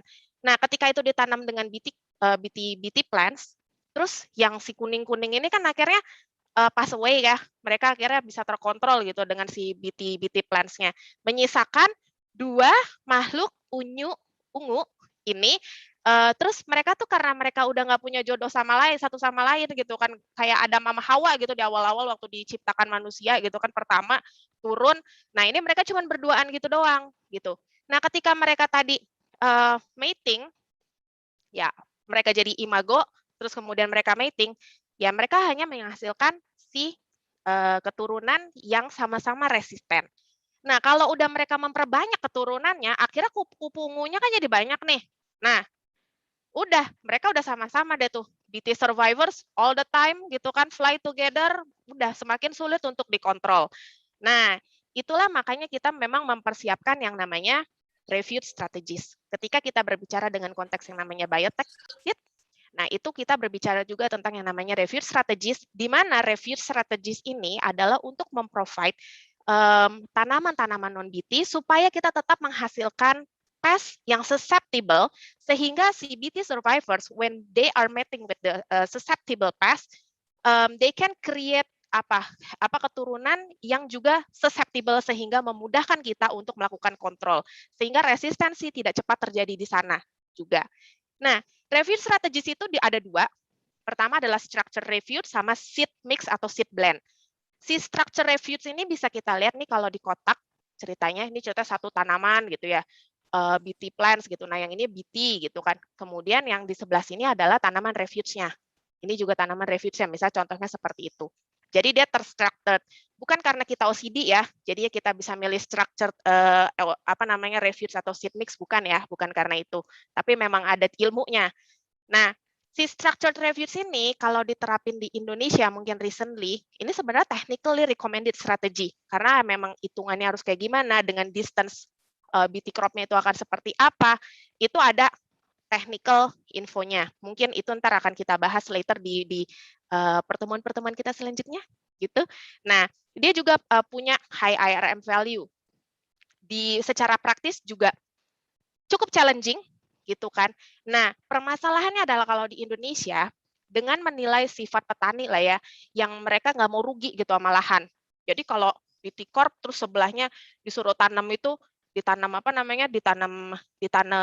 refuge, itu kata mereka ya ntar hasilnya bisa jadi nggak sebagus yang BT plants misalnya gitu. Bukan kayak gitu juga memang sebenarnya, tapi secara kalau kita ngeliat farmers ya itu adalah perspektif dari farmers, makanya itu menjadi challenge buat kita karena masalah compliance dari si growernya itu sendiri. Dan akhirnya yang ada kalau misalnya secara di daerah tropis itu resistance risk-nya akhirnya jadi lebih naik. Nah, di kita sekarang karena saya adalah orang buyer juga ya, jadi kita memproduksi yang namanya seed mix atau seed blend. Jadi di sana lebih kepada enhanced IRM. Jadi ini random. Jadi udah di dalam kantong, kalau misalnya kita beli biotech seed-nya, di dalam kantongnya itu udah secara acak ditaruh tanaman-tanaman yang non BT tadi, si refuge-nya tadi itu, refuge in bag-nya itu. Jadi secara IRM dapat, kemudian ya intermediate lah ya value-nya memang, tapi secara farmers, karena farmers jadi nggak tahu, akhirnya ya udah mereka mau nggak mau harus tanam aja gitu kan. Nah akhirnya memang memudahkan secara praktis, itu memudahkan si petani untuk melakukan penanaman tanpa harus mereka membuat plot sendiri untuk structured refuge ini. Oke, nah ini adalah mungkin I should say like salah satu produk kita gitu ya, namanya VT Double Pro, di mana di situ ditulis RIB Complete ya. RIB Complete itu tadi yang refuge in bag, jadi udah terkomplit dengan yang namanya refuge in bag. Jadi in bag, itu kita ya by dose even more effective, dan kita udah containing 5% RIB, dan kita punya 2 protein di sini, dan proteinnya itu juga memang sudah di-set dengan mekanisme yang bagus gitu kan, supaya tidak langsung resisten. Jadi dua protein di sini adalah untuk memaksimalkan dari efektivitas dari si VT Double Pro dari seed ini untuk memberikan perlindungan ganda. Saya nggak akan bicara kalau ketika kita bicara 2 protein di sini, kita berbicara lagi tentang yang namanya pyramid gitu kan. Nah, tapi saya nggak akan banyak berbicara tentang pyramid protein di sini, tapi Dua protein yang ada di sini adalah untuk supaya memaksimalkan atau mengoptimalkan si bioteknya ini sendiri. Kemudian dilengkapi juga dengan si resistance monitoring, ada surveys-nya, dan kita punya next generation technology yang Tresepta itu untuk modeling refuge plants. So, jadi ketika kita tadi Bu Sylvie sempat udah menyinggung mengenai masalah summary ketika kita berbicara tentang IPM, Integrated Pesticide. Tadi apa Bu Sylvie? Yang kalau bahasa Indonesianya? Pengendalian hama terpadu. Pengendalian hama terpadu. Oh, yang katanya PHT orang itu. Indonesia, ngomongnya pakai bahasa Indonesia, kok lupa? Sulit. Kadang-kadang suka ini. Tadi mau ngomong pakai bahasa Korea, cinca. Gitu. Cinca, annyeonghaseyo. Gitu. Jadi BT crops ini adalah integral part dari yang namanya IPM. Jadi kalau di sini kita lihat ada yang namanya host plant resistant, ya itulah di saat kita memang memasukkan BT plants di dalamnya. Gitu untuk menggantikan si host plant sebagai ini host plant resistance-nya itu. Oke, jadi ketika kita bicara tentang BT crops, kenapa itu masuk ke dalam si IPM ini?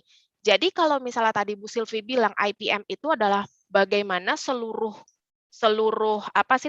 mekanisme itu bisa dipakai untuk melakukan kontrol gitu ya, melakukan kontrol terhadap tanaman kita atau terhadap tanaman budidayanya. Nah, inilah di sini ketika IPM itu jalan gitu kan. Jadi tidak kita mesti memasukkan semua-muanya jadi satu, kemudian bagaimana memaksimalkan semuanya, enggak. Apa yang ada itu yang dipakai dan bagaimana kita bisa memodifikasinya kreatif kita sehingga yang namanya pest itu nggak cepat resisten gitu kan.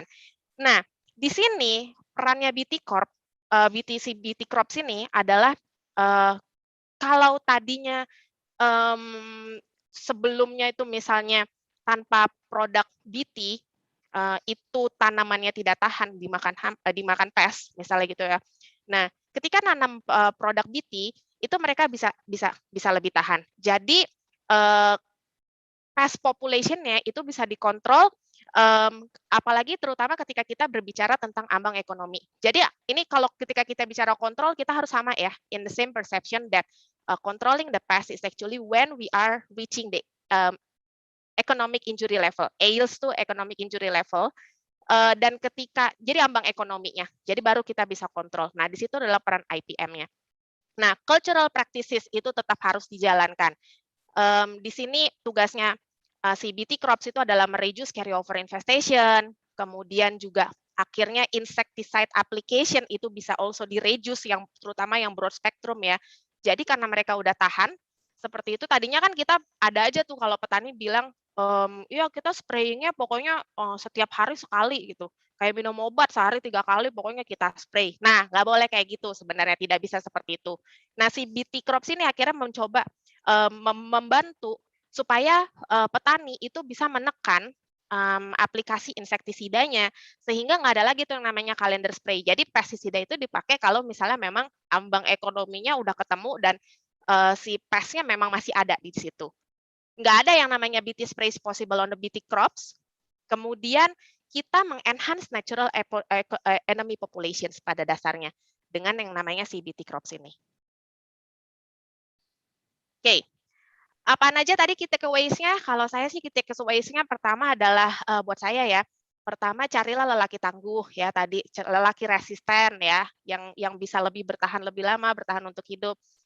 Tapi sepertinya nggak boleh seperti itu. Jadi ya, IPM is actually really complementing di IRM, tadi yang seperti Bu Sylvie udah bilang, dan dia adalah kunci dari produk stewardship itu sendiri.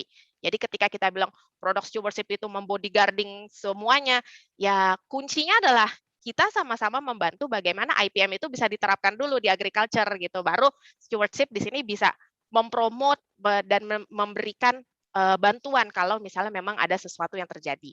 Kemudian IPM practices itu juga harus tetap dijalanin seperti scouting, monitoring, clean cultivation dan segala macam. Dan di sini BT corn tadi atau BT crop tadi itu adalah integral part dari IPM itu sendiri. Kalau ada pertanyaan seperti tadi, Guruji Srinivas is actually here. So he could also help us in answering all those questions, apparently about all the resistance management and so on. And we will be hand to hand together. But if there is any more questions, you can also direct us the questions, and please do that. Thank you. Over to you, Bayu. Thank you, Bu Arun, Bu Sylvie. And now we will move to the Q&A session. So I would like to invite all the participants to gather with us now, because I think in the chat box we have several questions need to be addressed. Dr. Tan, Dr. Chiang, Prof. Anton.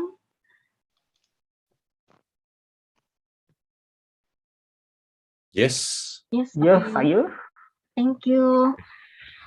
Okay, so I will read the first question. Maybe you can also read on the chat box. The first question is for Dr. Chiang Hitan. So there is a question from Ahmad Fajri Trio. He asks that from the video, we know that IoT is one of the best technology ways to increase agriculture. And what is the best strategy to realize that is in Indonesia, the society still do traditional system? Can we move to the IoT technology implementation in Indonesia? Terima kasih Pak Ibu Ayu. To your question, there are few strategy. First and foremost, there's the landscape of agriculture is changing. When I said 40% of the more than 80% are age 40. So you need to take between the age and 40 to 60 right now. Most of them have digital advantage in the sense they know what is software and etc. But what I want to, the adaptation of technology will be much faster. But with the IoT, what we're seeing in many countries, including India, including China, is we're getting a large number of youth in agriculture coming in. So they are the people that is running the current IoT piece as service provider. And that's why we're seeing today in China, at any point of time, there are 50,000 drones flying. Even in Malaysia alone, last couple of weeks, there was a company that just bought 200 drones, all towards for rice use. So we're seeing smallholders been using this. So that's one thing, there's service provider coming through to provide this type of service. So it doesn't mean that the farmer have to understand and use. Number two, what we're seeing in Vietnam is smart co-op. So the cooperative will buy some of the equipment and then share among the cooperative group. Again, the smallholder farmers doesn't have to do it, but then it is by various people. Then there's another group that is coming through in India also, is Uberization of IoT because of cost and management. So there is time saving, but those are a bit for people who wants to use it but doesn't have the ability to purchase the IoT solution. So there are multiple different variations of adaptation and accessing the technology. But the last piece I wanted to share is we need to find lead farmers to demonstrate the benefits of IoT. So most of the productive is through farm cooperative, whereby he can really show the small team and be able for them to see the application itself. So there are various strategies that we need to put in place. And then last but not least, there is a lot of joint venture startup companies coming up that is tying up with what you call national telephone company like Telecom Indonesia and etc. We're seeing this coming out in Thailand and Vietnam. So tie up so that we can get data information through apps, so that the farmers can really access those technology and be able to move into scale neutral for Indonesian farmers in the short term. Thank you. I see that. Thank you, Mr. Tan. So I think there is a way to escalate this IoT technology in Indonesia, right? Okay, so we move to the next question. It will be for Dr. Chiang. So Dr. Chiang, there is a question because when we are talking about sustainable, despite also gaining profit, we also pay attention to environment, economics, people, and society. Is there any action to describe that in nowadays situation? And the second question is, what challenge has Bayer as a company faced during the pandemic situation? Hi, Peng. Are you, if it's okay, may I address this, direct this question to Patrick? Yes, sure, Pak Patrick, if you still here. Sure, I'm still here. Could you repeat the question, please? So, Pak Patrick, there's a question about sustainable in agriculture. So despite gaining profit, we also pay attention to environment, economics, people, and society. Is there any action to describe that in nowadays situation? And what challenge has Bayer as a company faced during the pandemic situation? Okay. So thanks for the question. And by the way, thank you all for the great presentations today. So I've really enjoyed hearing all of your insights. To this question, I guess it's a two-part question. One is a sustainability piece. The other piece is around challenges with regards to COVID. So on sustainability, of course, this is a topic that not just Bayer, but any company, whether large or small, has on the top of their agenda today. I'm proud to say that Bayer has actually some of the most ambitious sustainability commitments that I know of. And just to give you some idea, so part of that is reaching 100 million smallholder farmers across the world. 4 million of those are actually in Indonesia. So we've got a very ambitious target that by 2030, we want to improve the livelihoods and reach 4 million smallholder farmers in Indonesia. And we're already making pretty good progress on this. So by the end of this year, we'll have reached over 300,000 farmers, which of course is a great achievement already. The other piece is reducing the environmental impact of our products. So making sure that besides bringing further innovation to the farmers, which helps them farm more sustainably, we also want to make sure we reduce the environmental stress that traditional crop protection puts on environments. And that's something that we're very focused on. It's part of also the stewardship practices that the Bayer Safe Use Ambassador, for example, talks about.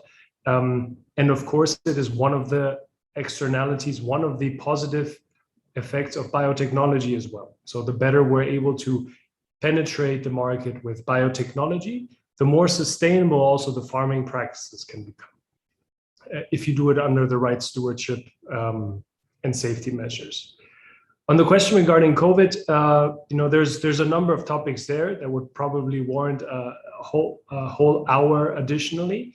But besides some internal challenges with regards to being able to go to the office when we want to or not, and managing the infection rates within our organization, the main challenge I saw from a business perspective was twofold. One was supply issues, because of course our production side had to close for certain periods of time, which got us in situations where we were not able to provide products to the farmers, although they needed them. But thankfully, we were able to mitigate those as much as possible by being in very close contact with our customers and seeing what replacement products can we provide, how can we bridge the gap. The other main challenge we had was reaching farmers in general. So the fact that we had travel restrictions across Indonesia also stopped our teams, whether on the technical side or on the sales side, to visit farmers regularly. And this is, of course, very difficult in a business such as the agricultural business, where face-to-face interaction, relationship building, and really showing performance of product in the field is so important. So that's a challenge we definitely had. But the team was able to shift a lot of those challenges onto the virtual level and interact with customers in a digital way. So going forward now with restrictions loosening again, we'll probably see a hybrid model, right? A mix between face-to-face and virtual interactions with customers. Thanks for the question. Ayu, back to you. Thank you, Pak Patrick. I think we face a challenge on all the sectors, ya Pak, despite of only agriculture. Okay, so thank you, Pak Patrick. And next question would be for Dr. Chiang again. So there is a question that, as we know, GMO products have many benefits, but she is curious, can GMO product decrease in quality? It's from Vina. Hi, Vina. Thank you for the question, and thanks, Ayu. So I think there are different ways of interpreting the question, so maybe I'll just try to address both. When you're talking about decreasing the quality, are you talking about a plan from the development stage? So it is possible that when you insert a new gene into the plant, the certain quality of the products or yield can be impacted or can be compromised. That's why a large number of selections and tests are done at the early R&D stage to screen out the best performing plants that's going to the market. And currently with available tools like genome editing, and so all these processes can be more precisely controlled, so we can direct the gene to the specific locus in the plant chromosome, so that will reduce the chance that there's a unfavorable characteristics shown in the plants. And another way of understanding the question is if the quality of the plant will decrease as the time goes once it has been commercialized, once it's in the market. One example, I think that's also, I wouldn't say the quality is going down, but one example is a resistance development. If we are talking about insect protection trait, as time goes, the insects may develop some resistance to the plant, as what Sylvia and Arun will just talk about. So that's where it's very, very important to follow the appropriate stewardship and the appropriate resistance management practices. And meanwhile, of course, from as a technology developer, we are also looking at different mode of actions and combining different ways of tackling the challenge and looking at integrated pest management. I hope that answers your question. Thank you, Dr. Chang. I hope it answered to Novi. And we move to the next question. It's also for you, Dr. Chiang, and I think it could be addressed by Prof. Anton as well, because I saw one slide of the agrobacterium of the Prof. Anton presentation. And this is coming from Amalia. She would like to know about how to capture the desired gene accurately and move it to agrobacterium, and how is the mechanism of agrobacterium so it can move the desired gene into plants. Very technical one. Sure. I'll start. Professor Antonio, please feel free to chime in or add on. So actually, the agrobacterium naturally has a mechanism to deliver a certain piece of DNA into plants through the wound of a plant. That's how it causes a disease called a crown disease of the root crown disease. So what it does is we deliver a very small piece of DNA into the plant. And so when scientists discover this mechanism, so what scientists do is, okay, how about we make some changes? Rather than deliver a piece of DNA that's causing the disease, we change it to something that can deliver DNA, for example, to make it resistant to pesticide or to herbicide or to a pest damage or something like that. That's the idea, I believe it. So what we would do is, first of all, again, we find a piece of gene through it. Normally there's a lot of research done behind it to find what is a ideal candidate gene, and then we put it into that piece of plasmid to replace what it was originally in the agrobacterium, and then put this piece of DNA back into the agrobacterium and let the agrobacterium deliver into the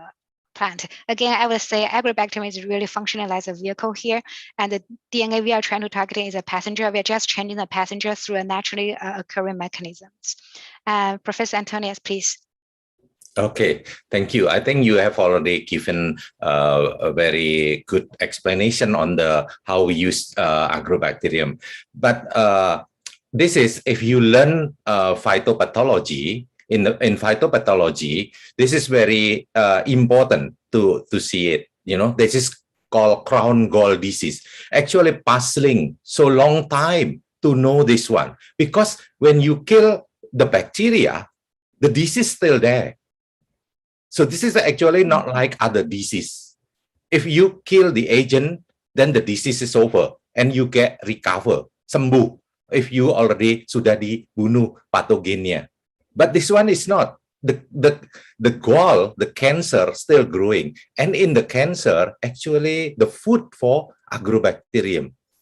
Finally, people know that the agrobacterium transfer DNA, their DNA to the plant. This is take a long time to understand this mechanism.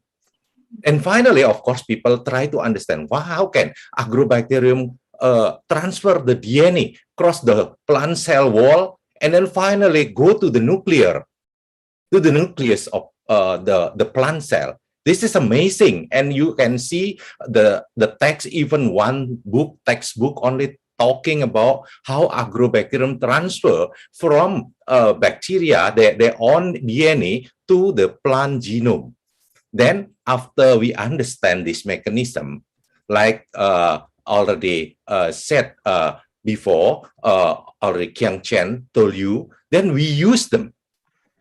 Because we know, okay, agrobacterium transfer the gene to make phytohormone and also to make phytohormone such that the cell growing and also to make protein, kind of amino acids, which is we call opin.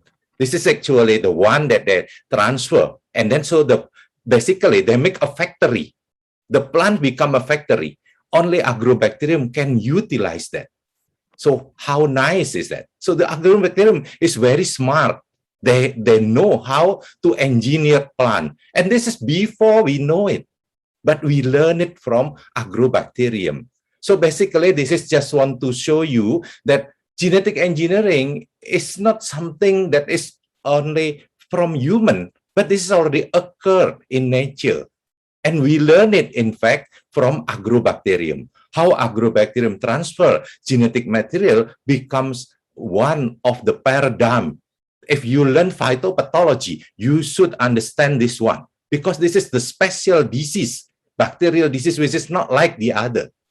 And the elucidation make us understand, and we can understand genetic engineering until now.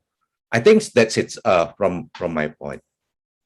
Okay, thank you, Prof. Anton and Dr. Chiang. I think we need like 3 SKS, 3 SKS ya, Prof, untuk mempelajari agrobacterium ini. Saya harap Amalia bisa didapatkan penjelasannya walaupun singkat. Okay, we move on to the next question. I think this is the interesting one. It's from Tristan Benz. It's for Mr. Xiang He. And I think our stewardship team can also join to answer this question. He asked about the concern about long-term application of resistant plant, because some of farmers like to apply resistant plant in long term. Meanwhile, the genetic of pest or disease might be evolving that the pest and disease become more resistant to the plant as well if the farmer use the plant continuously. So what kind of solution that researcher could offer from the side of the development of the technology to solve the problem, and how to wisely use the technology in order to avoid this worst case possible? Thank you. Thank you, Ibu. Thank you very much for the question. And I think I have Dr. Sriniwas online to support also. So the fundamental, I think Ibu Arun has spoken. No matter what technology, crop protection, we always have crop rotation. Do not always use a single product. That's why we have mode of action change. Then the most important piece is to abide by the dosage. A lot of people try to mix and do multiple dosage. So there are inbuilt certain stewardship agenda that we promote to have a longer, to prevent resistance buildup.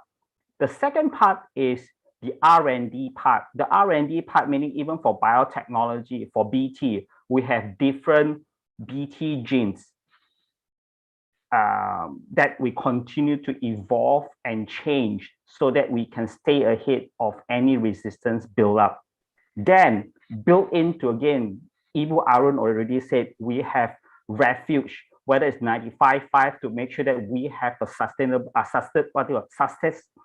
susceptible population to manage any resistance buildup. So, for example, I just want to refer to Philippines. We have really cultivated corn for the last 20 years, starting from a single trait to stacks. Until today, we have not seen a resistance incident coming up from Philippines.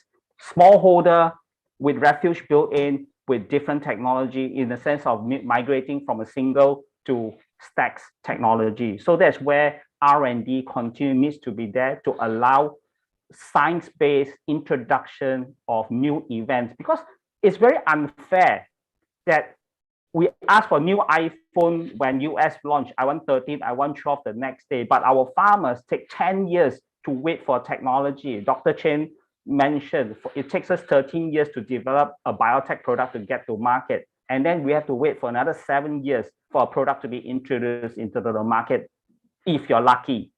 So why are we penalizing our farmers for having the state-of-the-art technology for them to cope with their challenges on the ground, whether it's drought, whether it's pest and disease attack?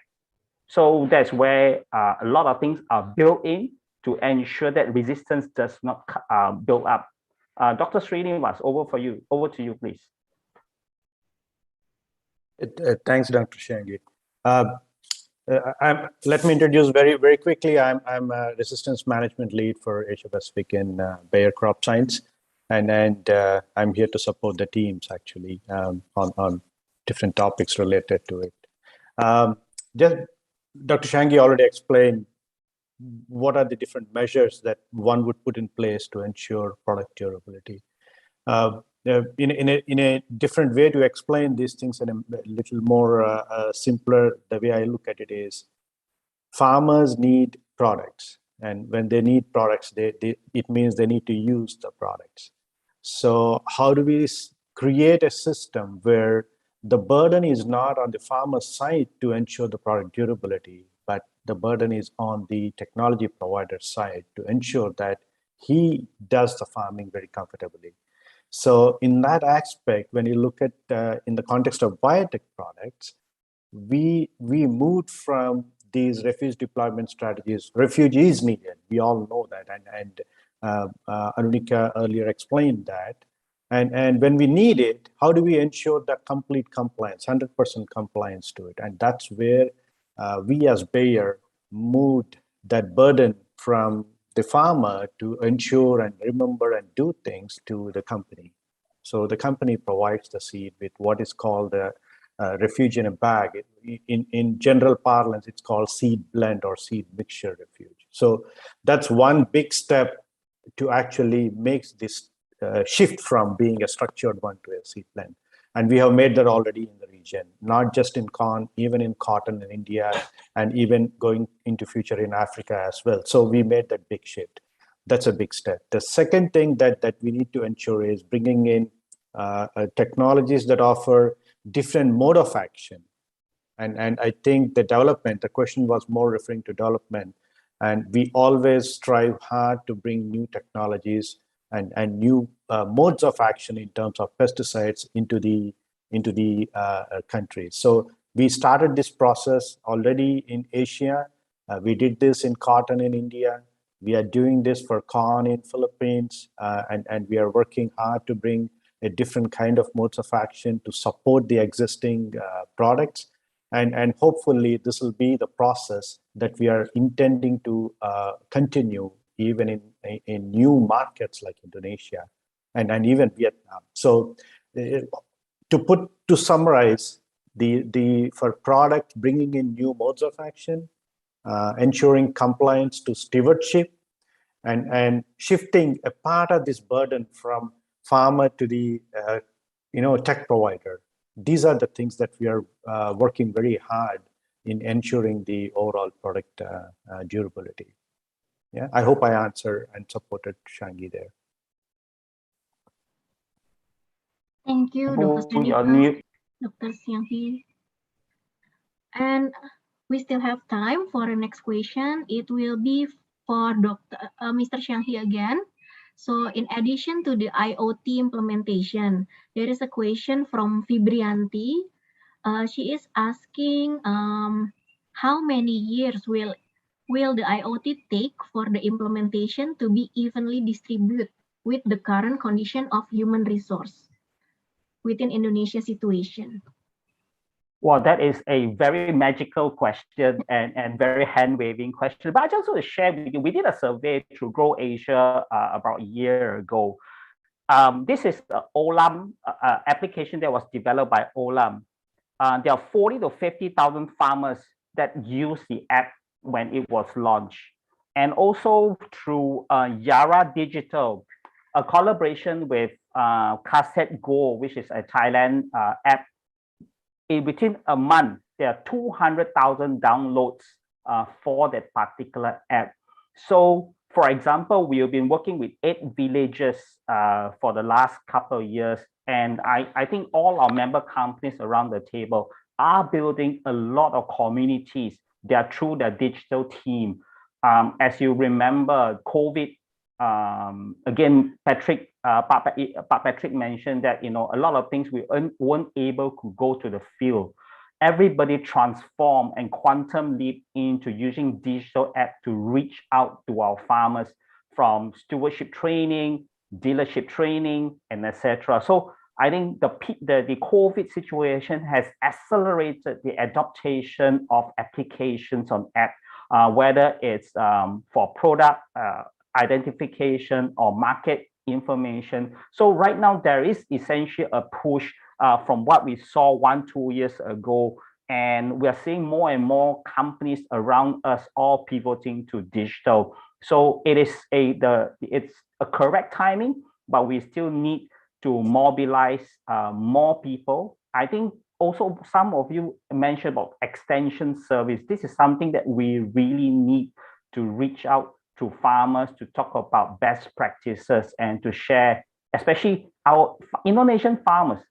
A lot of them have 1 to 2 mobile phones, and they are really there to accept information, and that's where farmer group and etc. that built through community services are crucial in extending the services. Thank you. But I don't have the number. When can we get the few hundred millions of time? But the speed of reaching them is much more faster compared to 18 months ago. Thank you.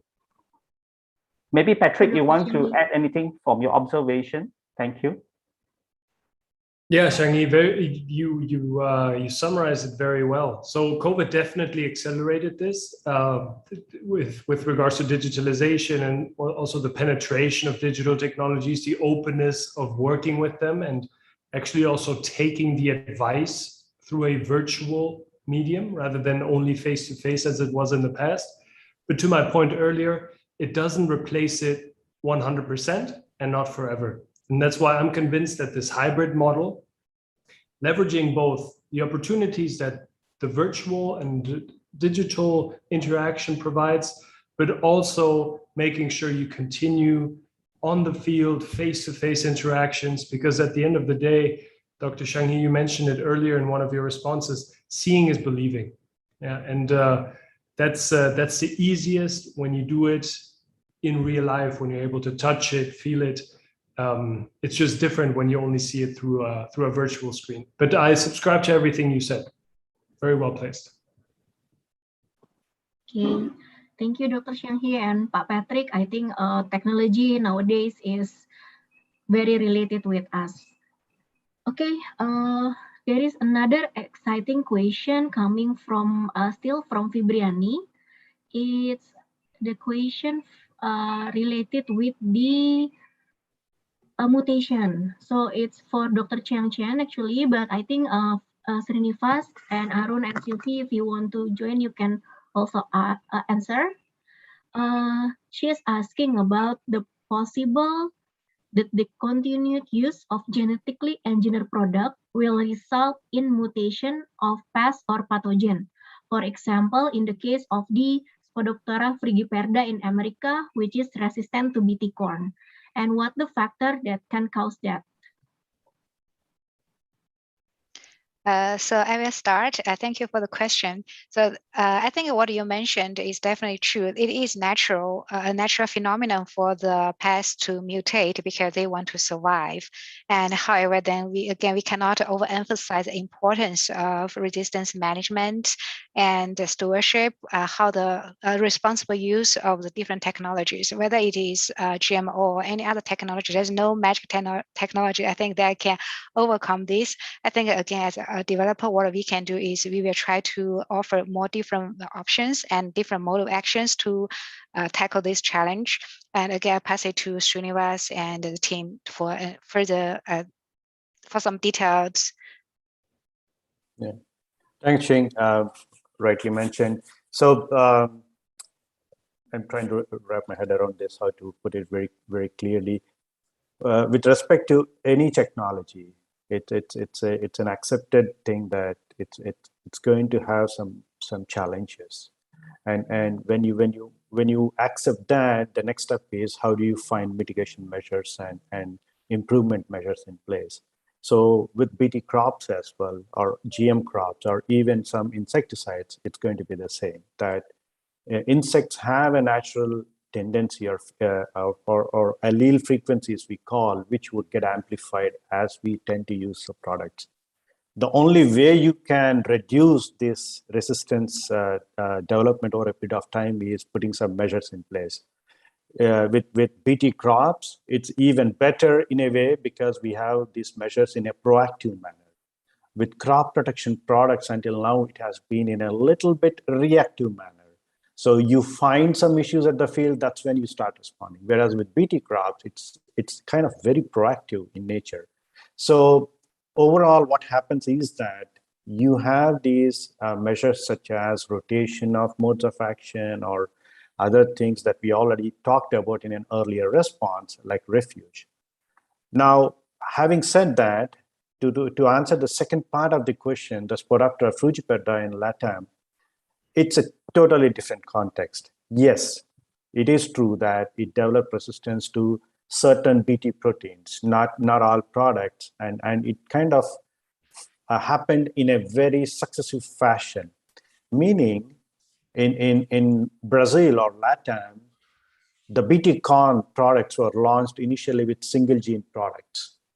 And when there was an issue with fall armyworm populations in a specific region in LATAM, these populations quickly could move into other parts of LATAM. And the reason it affected a country like Brazil is that it already developed resistance to a single gene product, single MOA based product. And at that time, Brazil also was having single MOA products, kind of transitioning into dual gene products. So once that single gene action is lost, if any of these other dual gene products have certain level of cross resistance to the single gene product, the functionality of one of the genes is gone, even if there are two genes. And that's the impact that we are seeing in Brazil now. So it's, and the initial event that happened with the single gene is completely due to refuge compliance. So I mentioned earlier the burden shifting from the farmer side to the tech provider. So it's very important that we have a very high level of refuge compliance all throughout this product life cycle. And that's when you will have a very good product life. Yeah. So just to summarize that last piece on Spodoptera frugiperda and LATAM, it's the resistance development is due to, again, going back to the compliance issues and the single gene products that are there in the environment to begin with. Whereas fortunately now the shift has happened in Asia to dual gene products overall. And I think we are better positioned, maybe I should say that, when we launch products into Indonesia kind of countries in future. I hope I was kind of answering. Thank you. Yeah. I hope Fibriani can take the key message from Srinivas and Chiang answer. Okay, I will move on to the next question. I think it can be answered by Pak Patrick. Pak, there is a question coming from Dwi Laila. So she is asking how Bayer introduced GMO to farmer. Is there a partnership that Bayer has established with farmer? And is there a Bayer vision for the welfare of farmers? And that's the first question. And the second one, if we see that many farmers rely on seed from the government due to lack of capital, how can Bayer deal with this so that farmers want to implement GMO itself? Yep, thanks for the question, Bui Laila. So for the first question, I actually don't see the challenge in farmer adoption as being so large, because what we need to do there is basically show the farmers the return on investment. Right, back to Dr. Xiang He's comment earlier, it's seeing is believing. So if we're able to collect enough data, if we're able to show the benefits of biotechnology in the field through field trials, through field visits, like I said, through data insights, I'm convinced that we'll be able to show farmers that although a biotech variety might be a higher upfront investment, the return on investment is also higher. Both on the financial side, because of higher quantity and higher quality yield, but also on the convenience side and safety side. And we talked about that already a few times today. Where I see a bigger challenge actually, and this is one that needs to be addressed as an industry as a whole, is the societal acceptance of biotechnology. And we've addressed that in a few of the answers today as well. That's something where, together with the colleagues from CropLife Asia, together with the USDA and a number of other associations, we need to work as an industry together to make sure that there is societal acceptance and consumer acceptance of the benefits of biotechnology. To your second question, which basically revolves around affordability, you're right, currently the subsidized seed program plays a big role in Indonesia, and I believe it will continue to do so. But it goes back to what I mentioned in my first answer. If the return on investment is clear and the return on investment is positive, and we're able to pass that message on to farmers very simply and very clearly, then I believe farmers are willing to make a higher upfront investment. Now, if that money is not available, especially in the beginning of launching this technology, then there are a number of ways we can address those challenges. As part of our smallholder farmer enablement practices, we're already thinking about how to support farmers with regards to financing, insurance, risk sharing, etc. I think these are the type of tools that will help us in the penetration of the technology. Once the technology is established, I think there will be enough proof points in the market for farmers to be willing to make the investment because they're convinced of the return on investment for biotechnology. Okay. Thank you, Pak Patrick. I think yes, we are all agree that for take a benefit, we need to try, and also seeing is believing, as you and Xianghe also mentioned. Okay, so we have a next question that is very interesting. It's for Prof. Anton. Actually, it has been answered by Prof. Anton on the chat box, but I would like to raise this, whether Prof. Anton would like to elaborate his answer. It is related with the Prof. Anton answer that the current regulation for biotech still takes more time and hurdle. So, Prof. Anton, will you elaborate this for us about the biotech situation in Indonesia? Thank you. Thank you. For Fabian, so asking about this one. Actually, for the technique itself, I think if you learn biotechnology, that becomes more and more wide. You have many choices and also become fast from genetic engineering, the conventional one, to genome editing. You can apply it basically.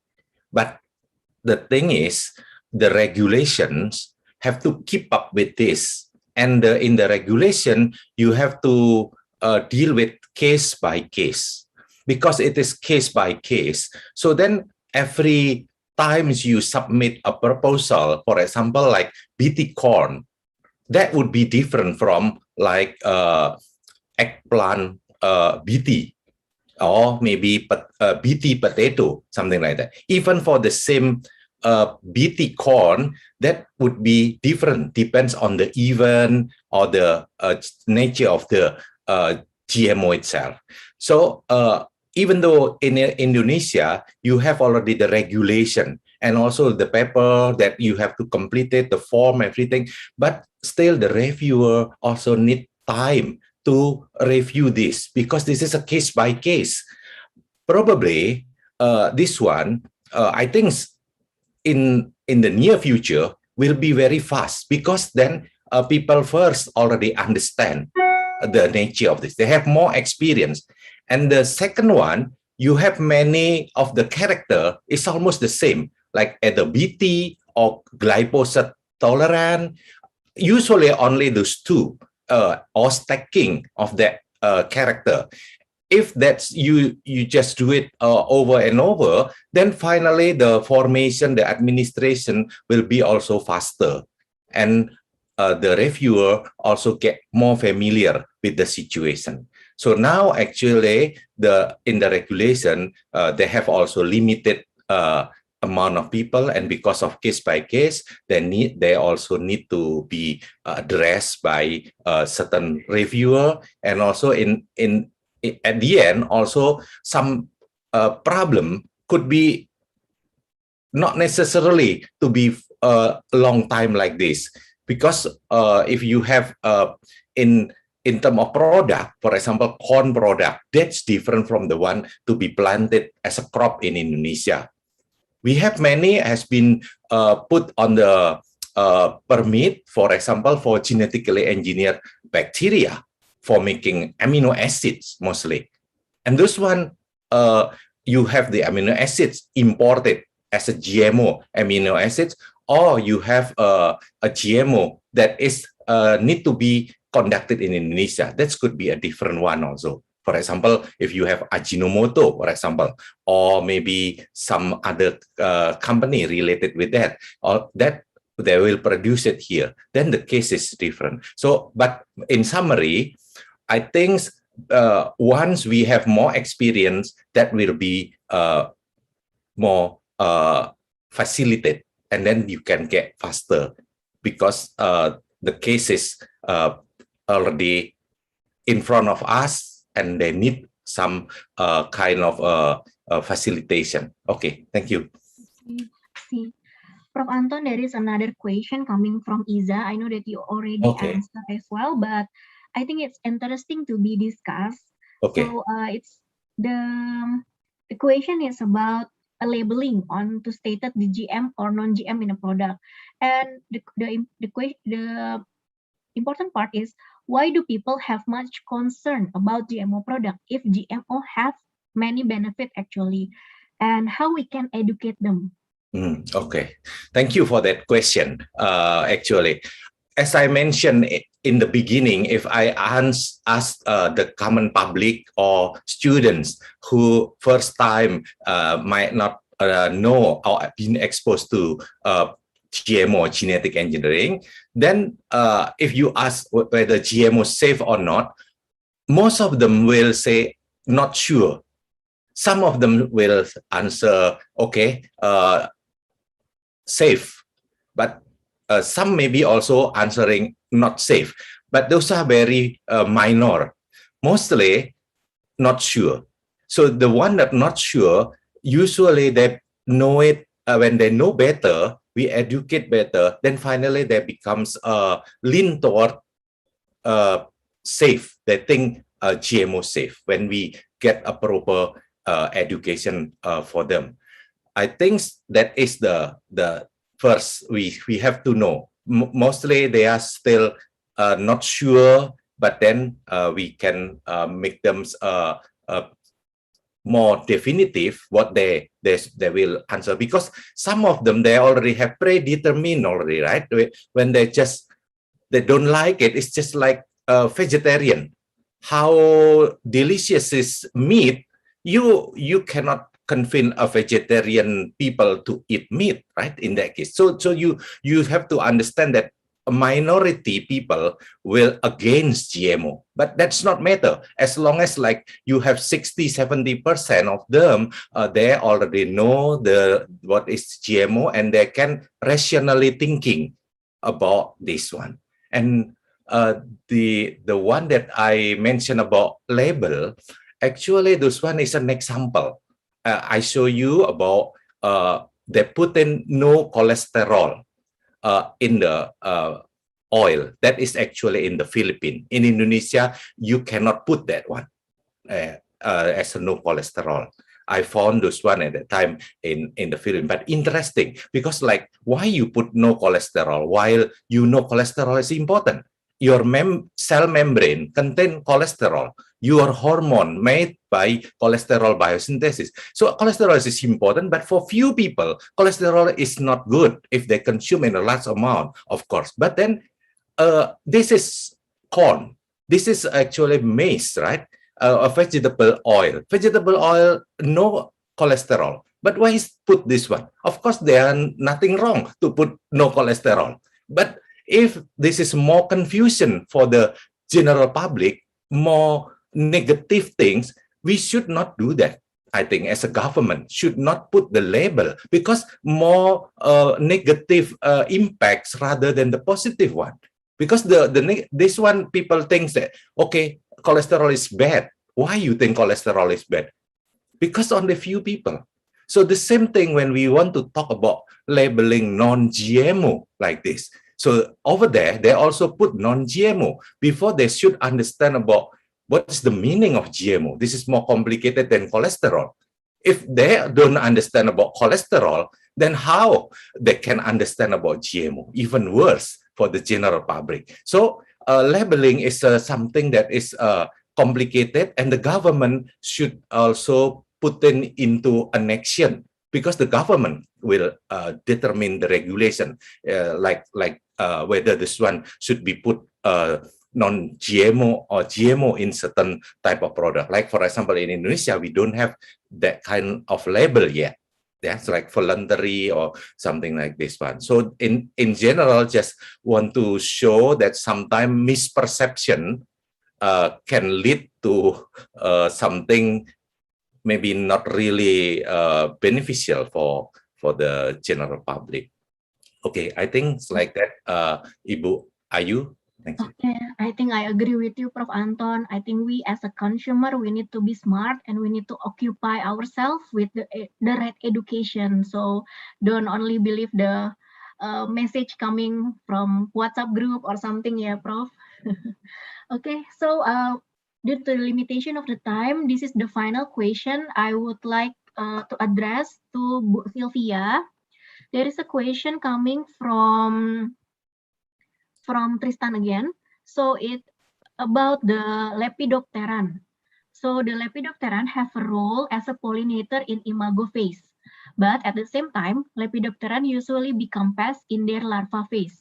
How to keep the population of imago Lepidopteran as a pollinator?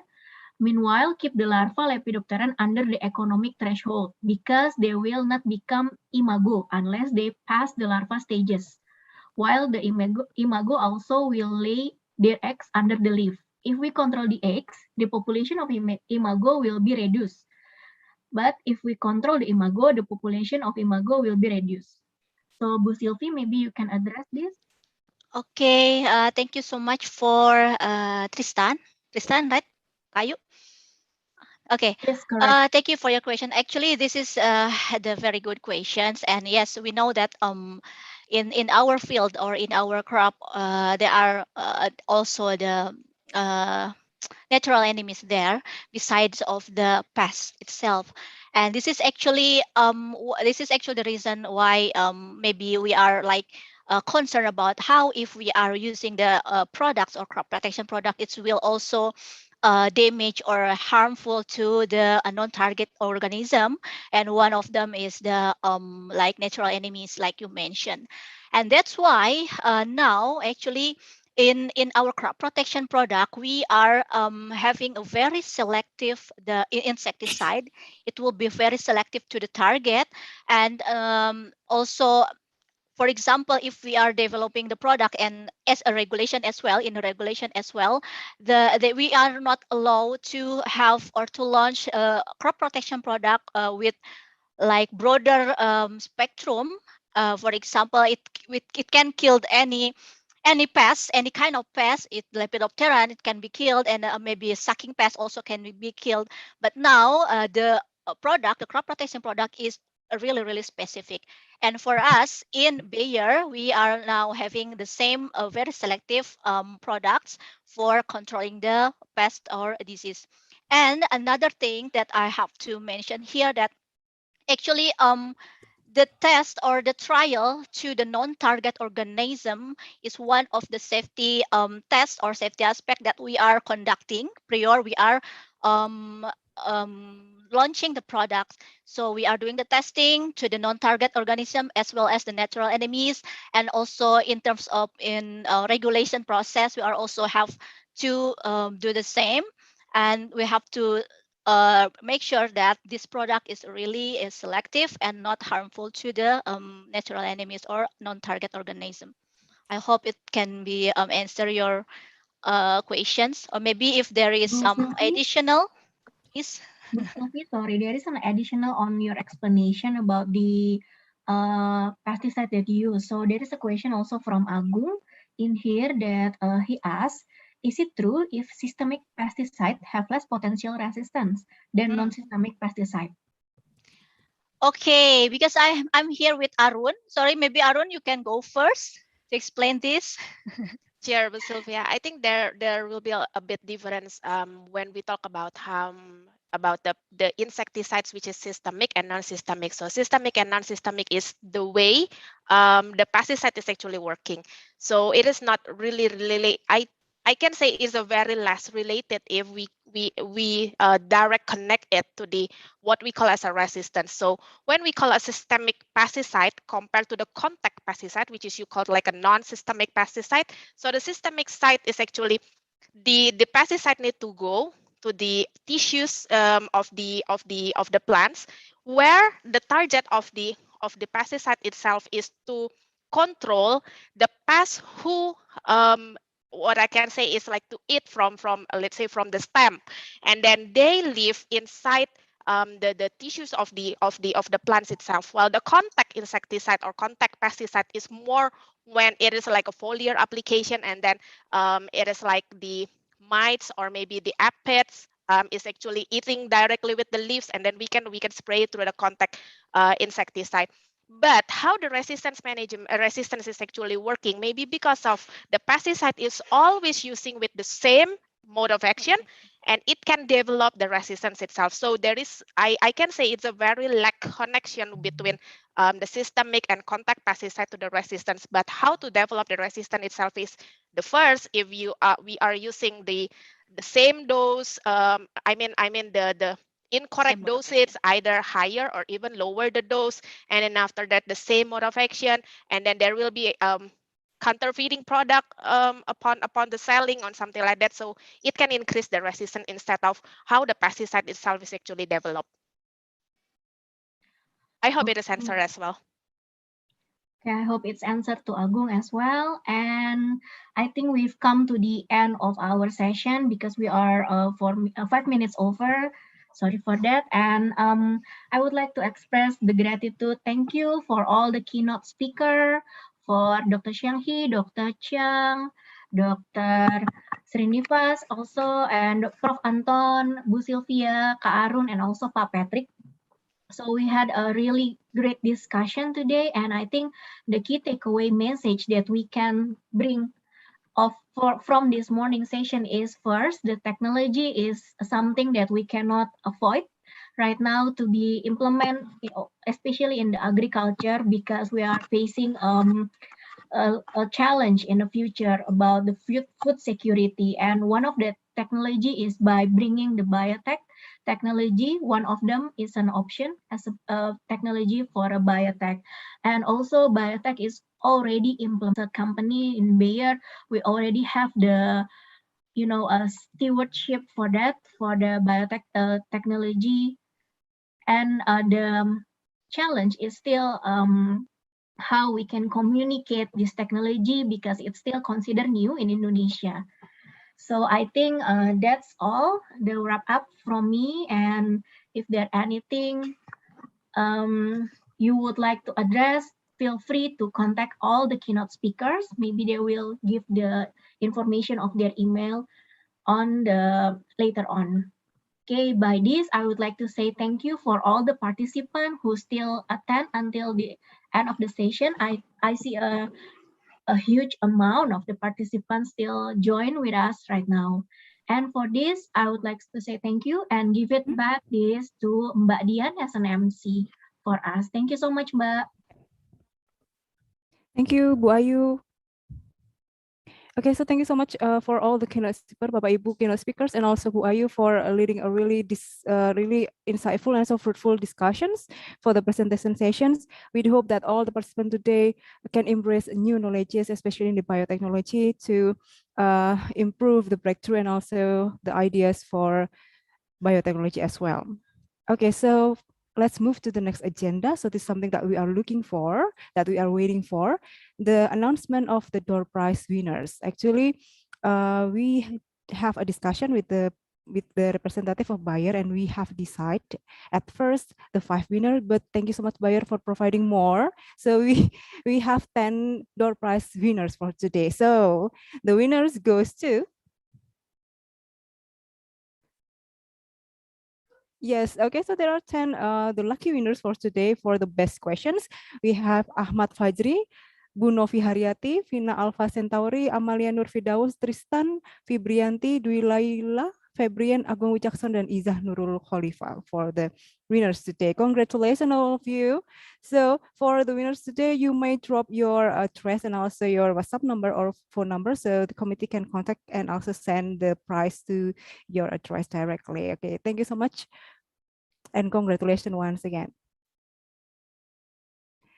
Okay, so after the announcement of the door prize winner, so it's near to the end of our international webinar today. But before I end the webinar, I just want to ask, is there any closing remarks from the Bayer representative, maybe? The closing remarks, Bu Sylvia? Maybe Pak Patrick. Oh, Pak Patrick, There, okay. Pak Patrick? Pak Patrick is already left. Okay. He said sorry. Okay, Okay, maybe maybe Srinivas. Bu Sylvia. Time is yours, Bu Sylvia. Okay. Okay, once again, thank you so much for this collaboration and or for the organization, the operators and all the committee from University of Brawijaya. It's really an honor for us and Bayer to collaborate with you. And this is a very good opportunity to us to collaborate and talking about the biotechnology. And also, thank you so much for all the participants, all the keynote speakers that really give us a very insightful presentation as well.